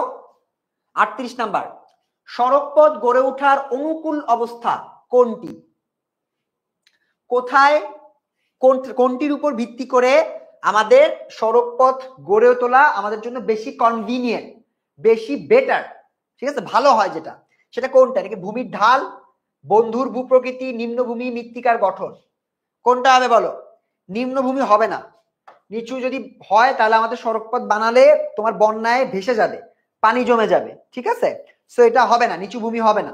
সড়ক পথের জন্য সব থেকে গুরুত্বপূর্ণ হচ্ছে মাটির গঠন, মৃত্তিকার গঠন। তোমার মাটিটা যদি মানে এই গঠনটা যদি তোমার ঠিক থাকে তাহলে তুমি সড়ক পথ তৈরি করতে পারবা। বন্ধুর ভূমি প্রকৃতি মানে হচ্ছে কি, রাস্তাটা ভাঙাচোরা আর কি, ঠিক না, সমতল না, কঠিন। ঠিক আছে, সেইটা তো আমার তোমার সড়ক বানানোর জন্য কোনো কনভিনিয়েন্ট হলো না। কারেক্ট অ্যান্সার হচ্ছে মৃত্তিকার গঠন। সো এটাও ইজি ছিল, এই জন্য আমরা টাইম দিলাম না। যারা তোমরা বলছো এ, তারা কারেক্ট অ্যান্সার দিছো। কাজী ইসরাত জাহান কারেক্ট অ্যান্সার দিয়েছো। বাংলাদেশের বৃহত্তম রেল স্টেশন কোনটি? ইজি, কে বলতে পারবা? ঈশ্বরদী স্টেশন, গৌরীপুর স্টেশন, কমলাপুর আমাদের ঢাকার এলাকায় অবস্থিত কমলাপুর, এটাও হতে পারে, আখাউড়াও হতে পারে। কোনটা কি? কারেক্ট অ্যান্সার দেওয়ার জন্য তোমাদেরকে সময় দিচ্ছি। এটা ইজি, এটা ভেরি ইজি। যারা পারবা না তারা আমার মনে হয় তারা তুমি জিওগ্রাফি পড়োই নাই। সো কারেক্ট অ্যান্সার কি হবে বলো? বাংলাদেশের বৃহত্তম রেল স্টেশন কোনটি? বাংলাদেশের বৃহত্তম রেল স্টেশন হচ্ছে ঢাকাতে। ঠিক আছে, ঢাকাতে আমাদের দুইটা স্টেশন আছে, এয়ারপোর্ট স্টেশন, এটা ছোট, তো এয়ারপোর্ট স্টেশন এটা হবে না, তাহলে এটা হচ্ছে কমলাপুর স্টেশন। মনে থাকবে, কমলাপুর স্টেশন। বাংলাদেশের ব্রডগেজ রেলপথের দৈর্ঘ্য কত মিটার? এই যে দুইটা আছে, একটা হচ্ছে ব্রডগেজ যেটা একটু ব্রডার, আরেকটা হচ্ছে কি মিটার গেজ। মনে থাকবে? সো কোনটার কত কিলোমিটার দূরত্ব এটা একটু মুখস্থ করতে হবে। এটা তোমরা নাও পারতে পারো, যারা অনেক ডিপলি পড়ছো তারা পারবা। এটা দুইটা বোর্ডে আসছিল প্রশ্নটা, সো এই দুইটা বোর্ডে আসার কারণে এটা আমি দিয়েছি। ব্রডগেজ রেলপথের দৈর্ঘ্য কত কিলোমিটার বলো? মিটার গেজ আর ব্রড গেজ কোনটার অ্যান্সার কত হবে একটু আমাকে বলো। মিটার গেজ আর হচ্ছে ব্রড গেজ, কোনটার অ্যান্সার কত? ব্রড গেজের অ্যান্সারটা হচ্ছে 39-এর সি বলতেছো, 40টা একটু দেখি, 40-এর অ্যান্সার দাও। এটা 39 না, 40 নাম্বার। এর অ্যান্সার হচ্ছে বি, 659 কিলোমিটার। এটা হচ্ছে ব্রড গেজ। মনে থাকবে, এটা একদম মুখস্থ করো, এটা এটা এটা মুখস্থ করতেই হবে। তুমি লিখে ফেলো বারবার, যদি তোমার মন না থাকে 3 বার লিখো। এটা 659, এটা হচ্ছে ব্রড গেজ রেলওয়ে পথ, এটা হচ্ছে 659 কিলোমিটার। আর আরেকটা হচ্ছে মিটার গেজ, এই যে মিটার গেজ দিয়ে দিছি, দেখো মিটার গেজ রেলপথ, এটার দৈর্ঘ্য কত? এটা হচ্ছে ব্রড গেজ, এটা আমি একটু আগে বলছি। আর মিটার গেজ মানে হচ্ছে তার থেকে ছোটটা, কম্পারেটিভলি ছোট যেটা, সেই মিটার গেজ এটা হচ্ছে 1843 কিলোমিটার। বুঝা গেছে? তোমরা এইভাবে মনে রাখবা, ব্রড গেজ বড়, তারপর হচ্ছে তোমার মিটার গেজ এটা ছোট, এভাবে তোমরা চিন্তা করবা। 1843 পেরেছো, অনেকেই পেরেছো। So correct answer 4। 41টা হয়ে গেছে, অনেকেই অনেকগুলা পারো নাই, আমি দেখতে পাচ্ছি অনেকে ভুল উত্তর দিছো। সো যারা যে ভুল উত্তর দিছো আমি একটু পরে জিজ্ঞেস করছি কে কয়টা পারলা, 50টা হলে জিজ্ঞেস করবে। এখন দেখি কোন কারণে পার্বত্য চট্টগ্রামে রেলপথ নাই। পার্বত্য চট্টগ্রামে রেলপথ নাই বা অনেক কম বা নাই অ্যাকচুয়ালি। কারণ কি? নিম্নভূমি না, নিম্নভূমি তো অবশ্যই না, এখানে পাহাড় পর্বত আছে অনেক। সো মৃত্তিকার বুনন না, এটাও না। নদীবহুল ভূপ্রকৃতি, এটা তো নাই। এটা হচ্ছে বন্ধুর ভূমিরূপ, মানে উঁচু নিচু, ঠিক আছে, সরল না, সমতল না। সো উঁচু নিচুর কারণে পার্বত্য চট্টগ্রামে তোমার ওরা রেলপথ বানায় না, এবং ভিতরে রেলপথ নাই। সেটার কারণ হচ্ছে বন্ধুর ভূমিরূপ।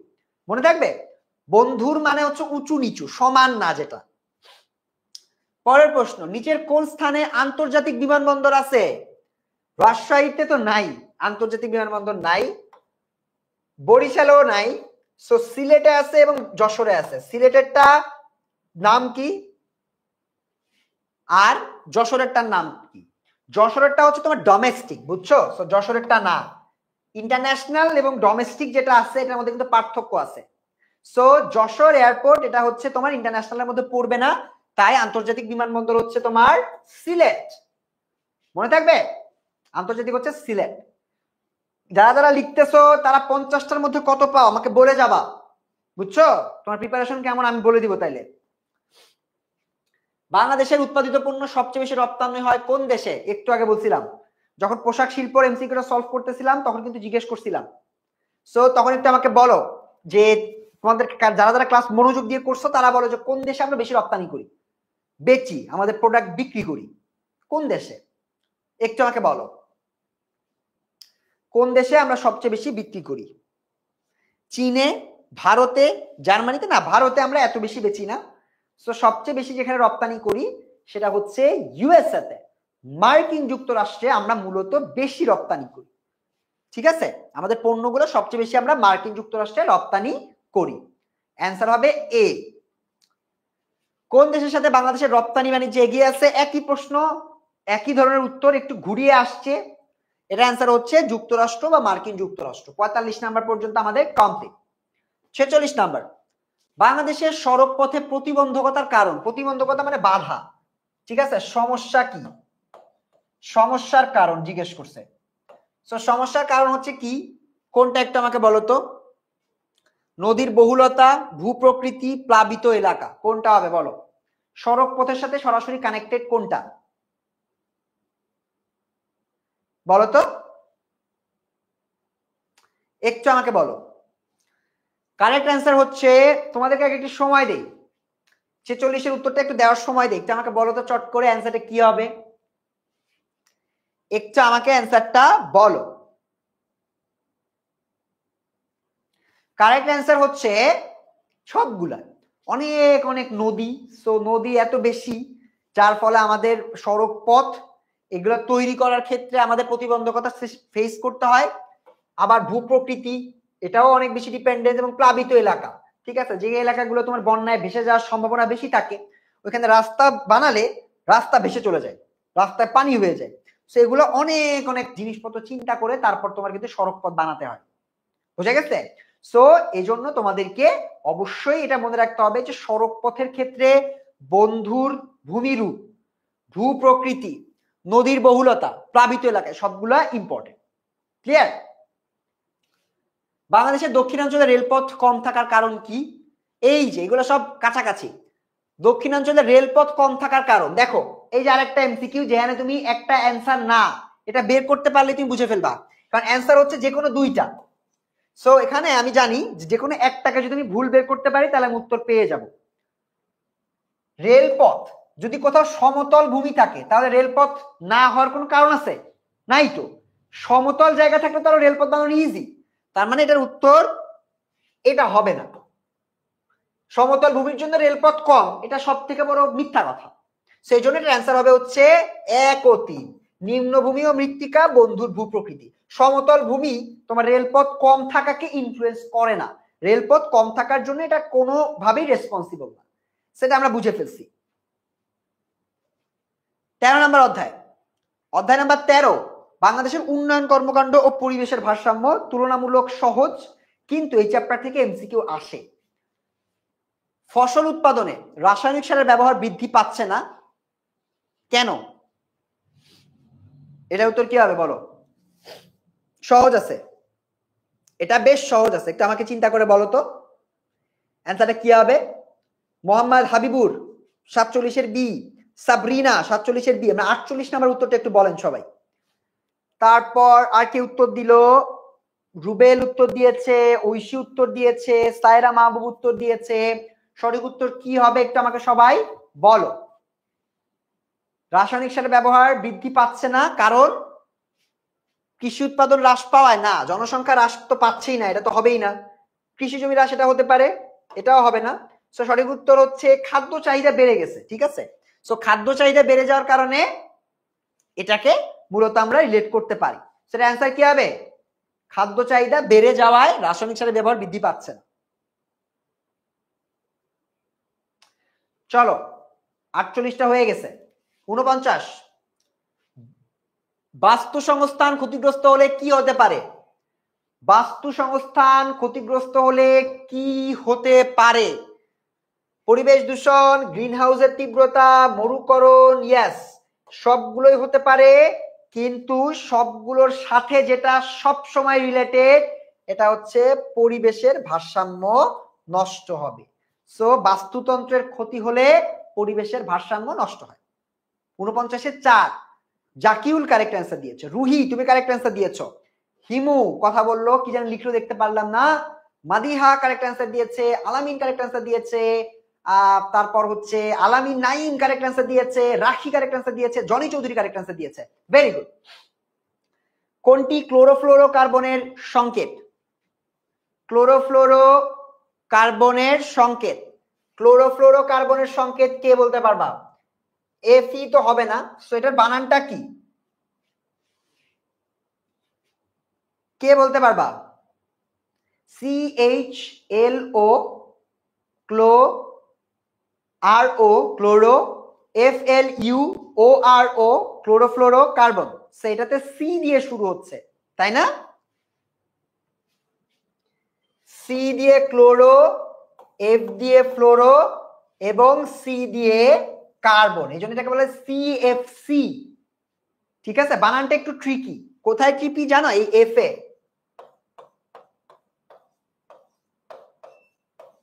ক্লোরো ফ্লোরো কার্বন, সো এটা হচ্ছে CFC। কি বলা হয়? ক্লোরোফ্লোরো কার্বনের সংকেতকে কি বলা হয়? CFC। 50টা হয়ে গেছে। 50টার মধ্যে কে কয়টা পারছো?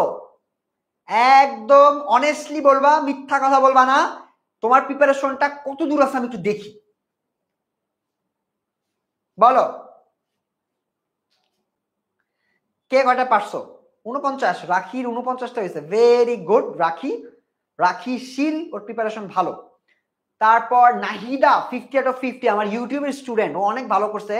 শিল্পী আক্তার অনেস্টলি 43, ভেরি গুড শিল্পী।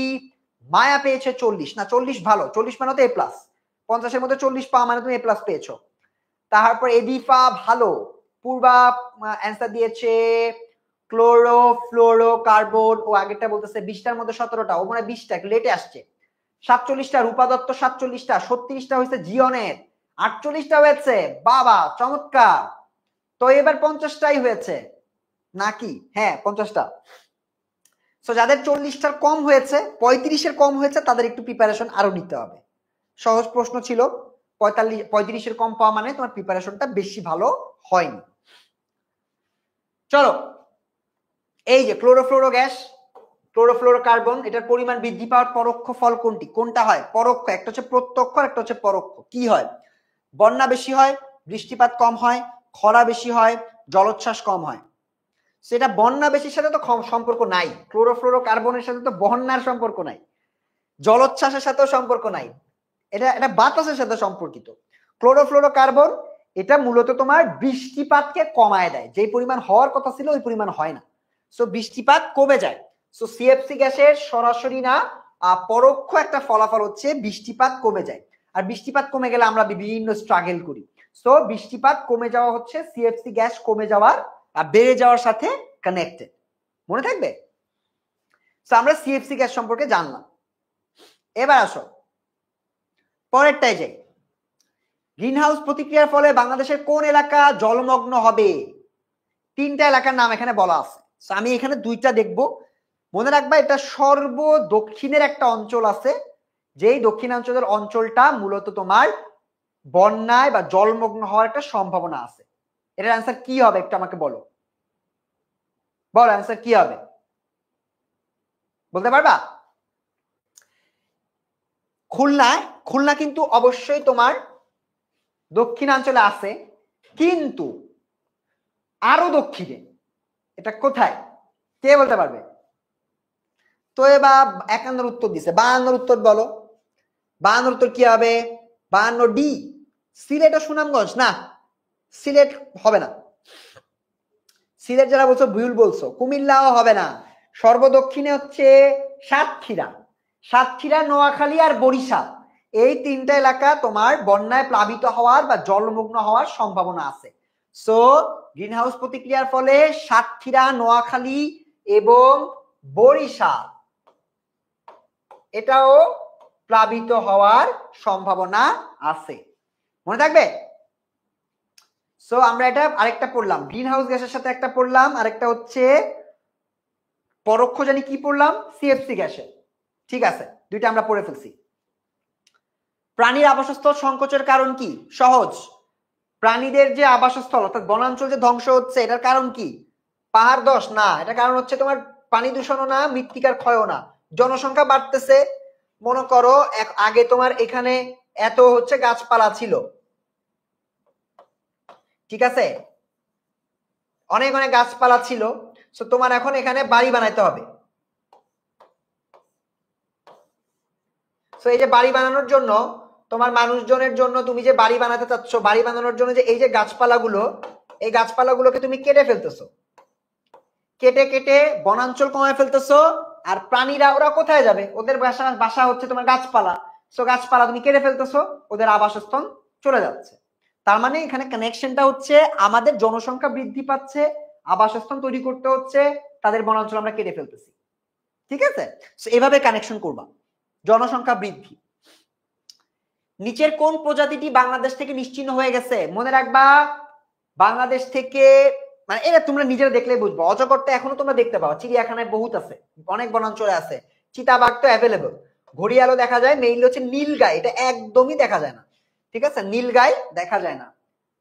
তোমরা গুগলে যারা চিনো না তারা একটু নীলগাই লিখে সার্চ করো, তারা দেখতে পারবা।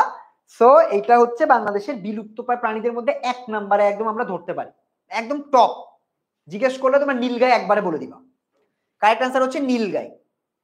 ঠিক আছে, নাফিয়াও কারেক্ট অ্যান্সার দিয়েছিল, জনি কারেক্ট অ্যান্সার দিয়েছে, কারেক্ট অ্যান্সার দিয়েছে আশরাফুল, মাদিয়া ইসলাম অরিন, তারপর আলামিন কারেক্ট অ্যান্সার দিয়েছে, ঐশী কারেক্ট অ্যান্সার দিয়েছে, তারপর হচ্ছে আলী একবার কারেক্ট অ্যান্সার দিয়েছে। অনেকেই তোমরা কারেক্ট অ্যান্সার দিয়েছো। চলো পরের প্রশ্নে চলে যাই। ভিন্ন ভিন্ন ফসল একই জমিতে বারবার উৎপাদন করলে জনগোষ্ঠীর খাদ্য নিরাপত্তা নিশ্চিত হয়, অধিক সারের প্রয়োজন হয়, মাটির পুষ্টি রক্ষা হয়। একটাকে বাদ দাও এখান থেকে, কোনটাকে বাদ দিবা? যদি তুমি বারবার উৎপাদন করো একই জায়গায় তাহলে তো মাটির পুষ্টি রক্ষা হয় না, মাটির পুষ্টি আরো নষ্ট হয়। তার মানে এটা ক্রস, তাহলে প্রথম দুইটা হবে। ঠিক আছে, না না এই এখানে একটা জিনিস ভুল পড়ছে আমি, যে এখন অ্যান্সারটা দেখে মনে পড়লো, ভিন্ন ভিন্ন ফসল বলছে, সে একই ফসল করলে এটা কারেক্ট। ঠিক আছে, আমি একটু ভুল বলছি। যদি তুমি একই ফসল বারবার করো তখন তোমার জমির প্রবলেম হয়।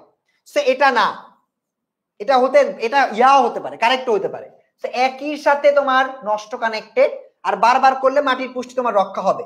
আমি একটু মুছে ফেলি, যারা কনফিউজ হয়ে গেছো তাদের জন্য আমি একটু মুছে ফেলি, এটা হতে পারে, মাটির পুষ্টি রক্ষা হতে পারে। আর কারেক্ট অ্যান্সার আমি পড়ছি 1 ও 3। জনগোষ্ঠীর খাদ্য নিরাপত্তা নিশ্চিত হয়, কারণ ভিন্ন ভিন্ন করলাম, আমি ধান করলাম, গম করলাম, ঠিক আছে, এরকম অনেকগুলা ইয়া করলাম। আর মাটির পুষ্টি রক্ষা হলো, অধিক সারের প্রয়োজন না, অধিক সারের প্রয়োজন হয় না। ঠিক আছে, তা আমি একটু কনফিউজ ছিলাম, কারণ এখানে একটা পার্থক্য আছে। যদি তুমি একই ফসল বারবার চাষ করো তাহলে তোমার এটা বিনষ্ট হয়ে যায়, আর যদি তুমি ভিন্ন ভিন্ন ফসল করো তাহলে এটা রক্ষা হয়। ঠিক আছে, আমি একটু ক্লিয়ার করে দিলাম সবার জন্য। সো কারেক্ট অ্যান্সার হচ্ছে 1 ও 3। ডান। গ্রিন হাউস প্রতিক্রিয়ার ফলে কি হয়? তাপমাত্রা অস্বাভাবিকভাবে বেড়ে যায়, বৃষ্টিপাতের পরিমাণ হ্রাস পায়, মৃত্তিকার তাপ গ্রহণ বৃদ্ধি পায়। এটা হবে, মৃত্তিকার তাপ গ্রহণ বৃদ্ধি পায়।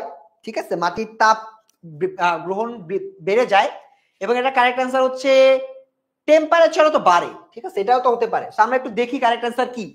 কারেক্ট অ্যান্সার হচ্ছে 1 ও 3। ইয়েস, 1 এবং 3 যেটা বলছিলাম, বৃষ্টিপাতের সাথে তোমার হচ্ছে সিএফসি গ্যাসের কানেকশন করেছে ওরা, বাট মূলত তাপমাত্রা অস্বাভাবিকভাবে বেড়ে যায় এবং মৃত্তিকায় তাপ গ্রহণ বৃদ্ধি পায়।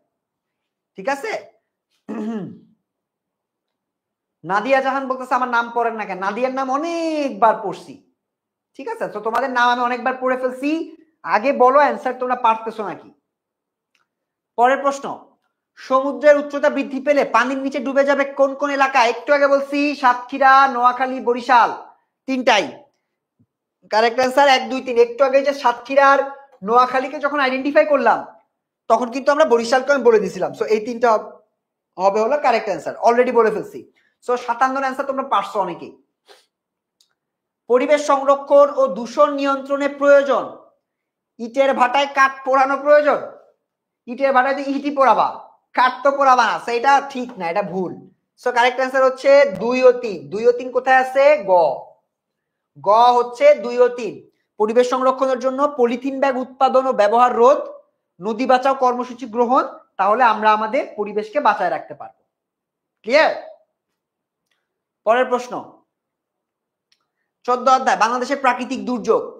বাংলাদেশে আন্তর্জাতিক নদীর সংখ্যা কতটি? আন্তর্জাতিক নদী মানে আন্তর্জাতিকভাবে স্বীকৃত এরকম নাকি বলতো?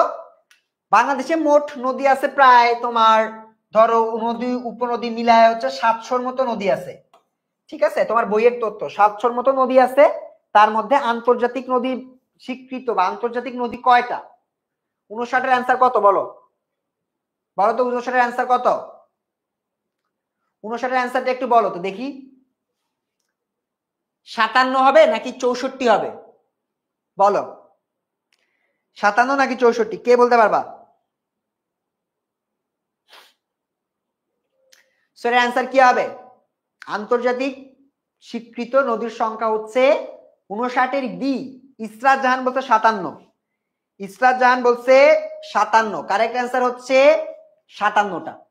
এবং এই 57টার মধ্যে 54টাই হচ্ছে তোমার ভারত থেকে আসছে, ঠিক আছে?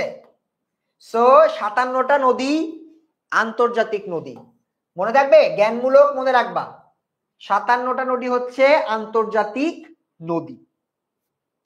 ক্লিয়ার সবাই? ইয়েস, সবাই ক্লিয়ার। পরের প্রশ্ন, বাংলাদেশের নদীগুলোর মধ্যে কতটি নদীর উৎপত্তি স্থল ভারতে? এই যে একটু আগে বলছি 54টা, ভারতে 54টা, একটু আগে বলে দিছি, সো এটা আমরা টাইম দিব না। সো 54টা নদীর হচ্ছে উৎপত্তি স্থল ভারতে। বাংলাদেশের খরাপ্রবণ অঞ্চল কোনটি? উত্তর পূর্বাঞ্চল, উত্তর অঞ্চলটা মেইনলি তোমার হচ্ছে খরাপ্রবণ। সো দক্ষিণ পূর্বাঞ্চলও না, দক্ষিণ পশ্চিমাঞ্চলও না। সো এই দুইটার মধ্যে কোনটা হবে কে বলবা দেখি তো? উত্তর পূর্বাঞ্চল, উত্তর পশ্চিমাঞ্চল, কনফিউজ না হয় বলো। 100-এর উত্তর কত বলো? 61। 61 এর অ্যান্সার কত? এই অধ্যায়টা একটু কঠিন লাগে, ইয়েস এই অধ্যায়টা আসলে একটু কঠিন। তো আমি যে এমসিকিউ গুলো করাচ্ছি এগুলো একটু তোমরা পড়ো, তাহলে গুরুত্বপূর্ণ এমসিকিউ গুলো কভার হয়ে যাবে, সমস্যা নাই। বল এটার অ্যান্সার কি? এ হবে বলতেছে, এ তো কেটে দিছি, এ তো হবে না। মাহমুদ হাসান, উত্তর পূর্বাঞ্চল, দেখি। তারপর হচ্ছে জুবাইর আল রাশেদ বলছে উত্তর পূর্বাঞ্চল, 61 এর সি। তারপর হচ্ছে মহসিন বস, 61 এর সি। কারেক্ট অ্যান্সার হচ্ছে উত্তর পশ্চিমাঞ্চল। আসলে চ্যাপ্টারটা কঠিন লাগে, এসএনপি তে তোমরা যারা ক্লাস করেছো এই চ্যাপ্টারটা পাবে। এই চ্যাপ্টারের ক্লাসটা যখন করানো হবে মনোযোগ দিয়ে করবা, ঠিক আছে?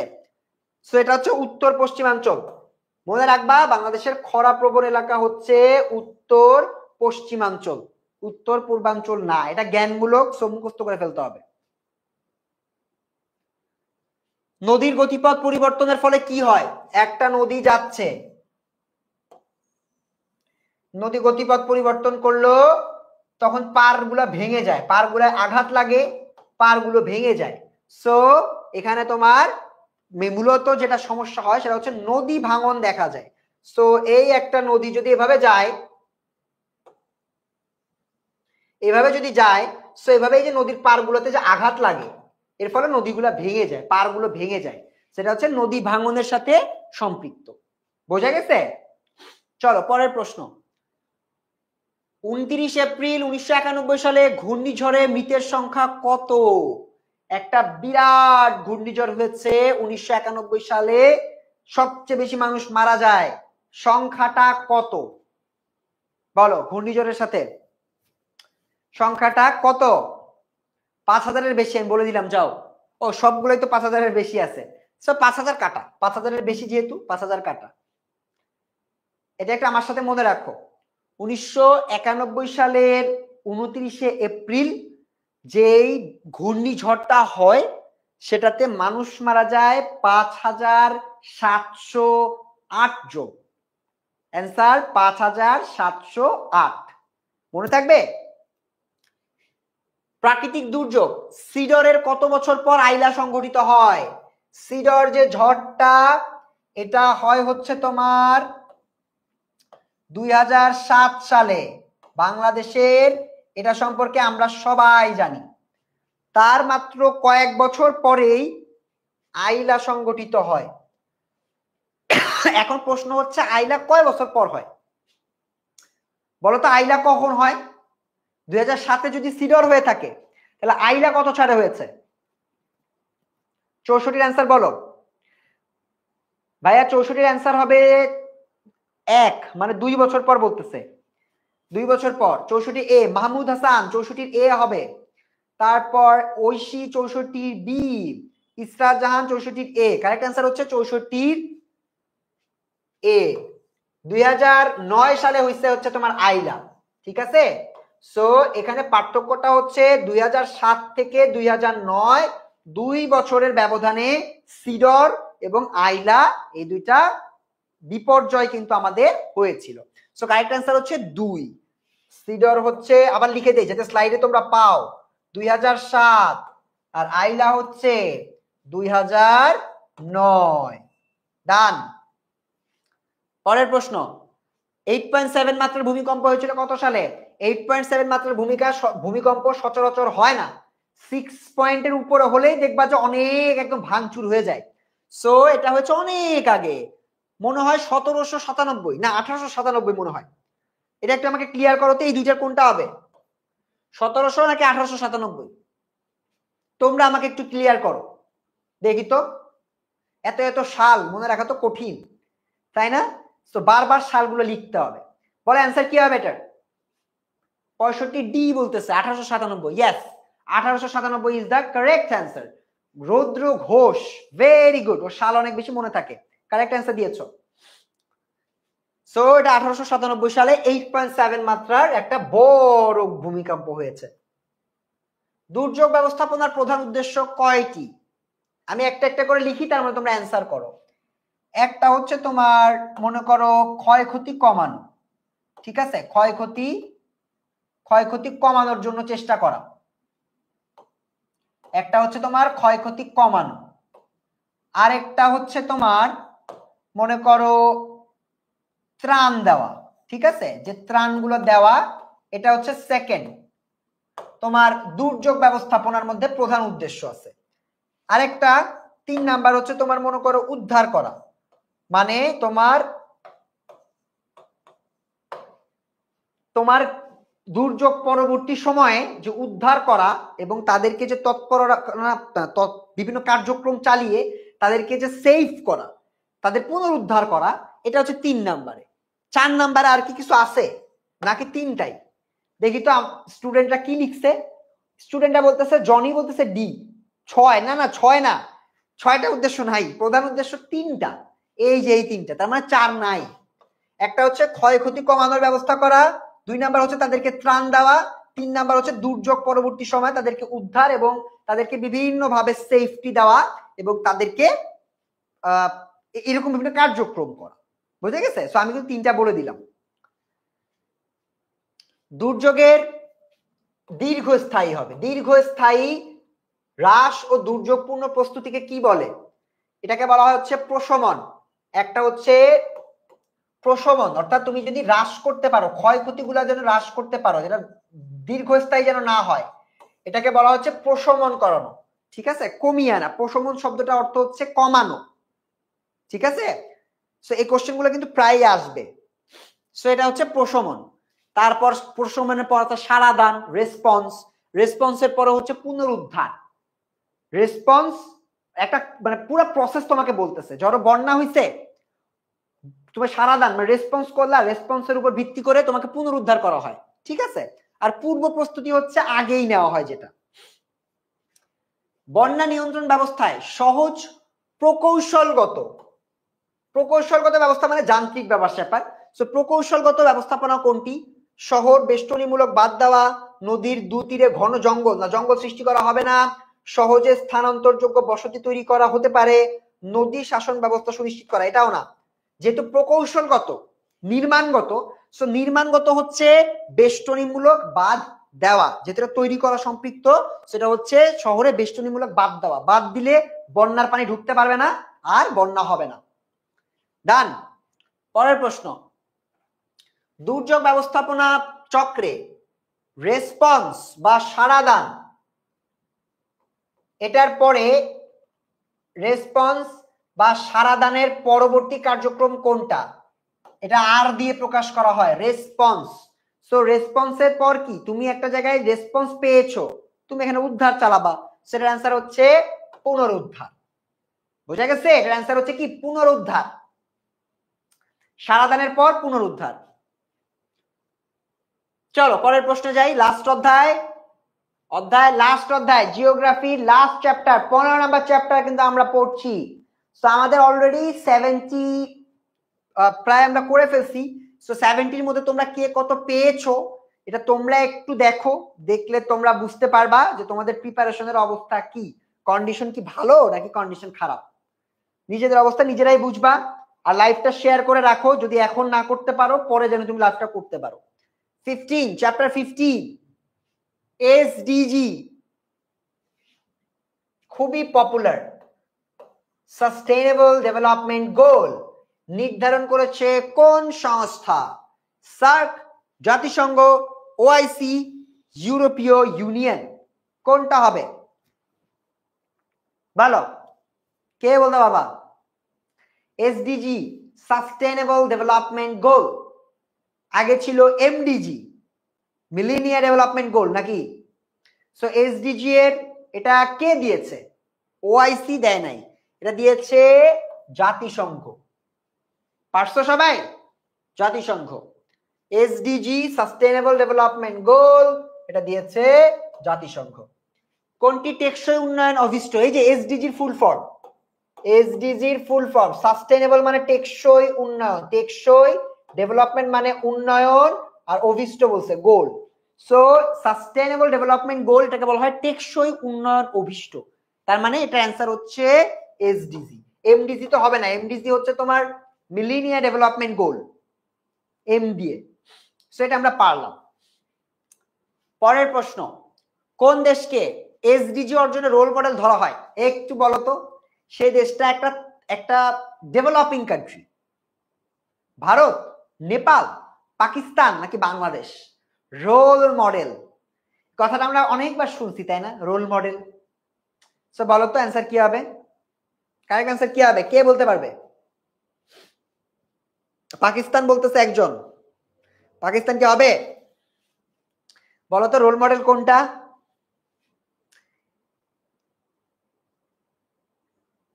বলো।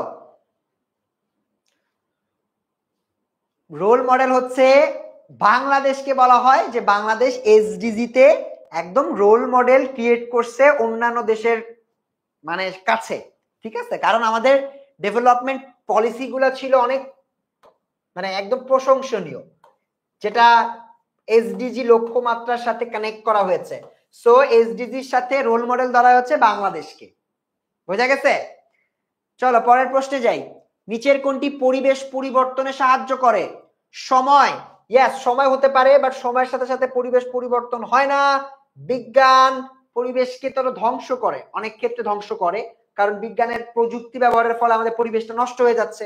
বিজ্ঞান না, প্রযুক্তি না, এটা হচ্ছে মূল্যবোধ, তোমার আমার চয়েস। তুমি আমি যদি চিন্তা করি গাছপালা কাটবো না, গাছপালা কাটা ভালো না, পরিবেশ দূষণ করলে মানুষজনের কষ্ট হয়, এই মূল্যবোধ যদি থাকে তাহলে মানুষজন পরিবেশকে রক্ষা করতে পারে, পরিবর্তন করতে পারে। সো মূল্যবোধ ইজ দ্য কারেক্ট অ্যান্সার। ঠিক আছে, একটা অনুধাবনমূলক প্রশ্ন এটা। সো পরিবেশের পরিবর্তনের সাথে কানেক্টেড হচ্ছে তোমার মূল্যবোধ। কত সালের মধ্যে এসডিজি অর্জন করতে হবে? এই যে এসডিজি গুলো দেয়, বুঝছো, তোমার অনেকগুলো লক্ষ্যমাত্রা আছে, 13টা না 17টা মনে হয় তোমার মেইন লক্ষ্যমাত্রা। সো এই লক্ষ্যমাত্রাগুলো অ্যাচিভ করার জন্য তোমাকে একটা সময় দেওয়া হয়। বাংলাদেশের জন্য সময়টা কত সালের মধ্যে এসডিজি অর্জন করতে হবে? 21 সাল তো চলে গেছে, 21 তো না, 26, 30, 41, 41-এর মধ্যে তো ডিজিটাল বাংলাদেশ হওয়ার কথা ছিল। সো কারেক্ট অ্যান্সার কি হবে? 74-এর অ্যান্সার কি বলো? 74-এর অ্যান্সার কি? এসডিজি এটার অ্যান্সারটা কি হবে? এটা কত সালের মধ্যে আমাদের অ্যাচিভ করার কথা ছিল এবং আমরা এখনো অ্যাচিভ করতে পেরেছি কিনা সেটা তোমাদের অ্যান্সারের উপর ডিপেন্ড করবে। 2030, কে বলতেছো 2030? যারা বলছো 2030 তারা কারেক্ট অ্যান্সার দিছো। আমাদের এসডিজির লক্ষ্যমাত্রা দিছে হচ্ছে তোমার 2030 সাল পর্যন্ত আমাদেরকে এর মধ্যে অর্জন করতে হবে। টেকসই উন্নয়নের মৌলিক বিবেচ্য বিষয় কয়টি? টেকসই উন্নয়নের মৌলিক বিবেচ্য বিষয় কয়টি? একটা টেকসই উন্নয়নের ক্ষেত্রে আমাদের কয়েকটা বিষয়, অর্থনীতি থাকে, আমাদের অবকাঠামো থাকে, অনেকগুলো বিষয়কে আমাদের লক্ষ্যমাত্রা হিসেবে চিহ্নিত করতে হয়। সবচেয়ে গুরুত্বপূর্ণ কি? 75-এর অ্যান্সারটা তোমরা দাও, স্টুডেন্টরা দাও, স্টুডেন্টরা দিচ্ছে, ওরা বলতেছে ভাই 75-এর ডি 5টি না, চিন্তা করে দাও।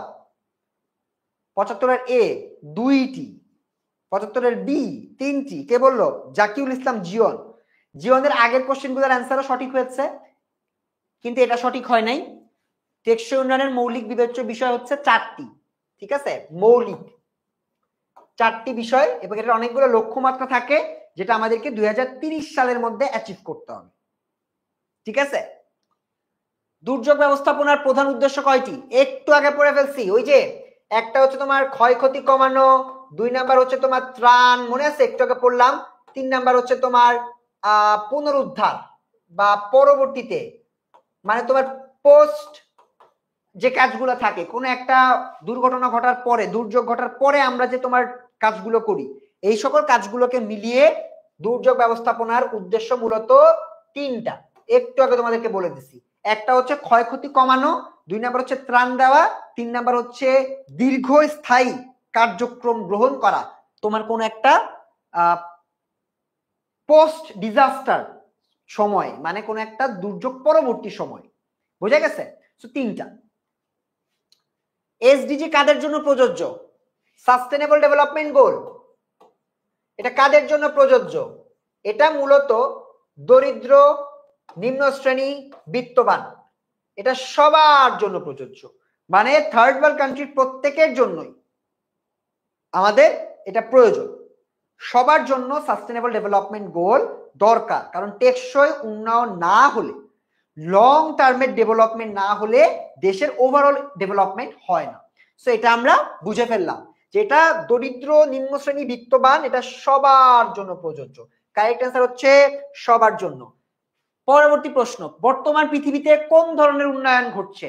বর্তমান পৃথিবীতে কি টেকসই উন্নয়ন ঘটছে?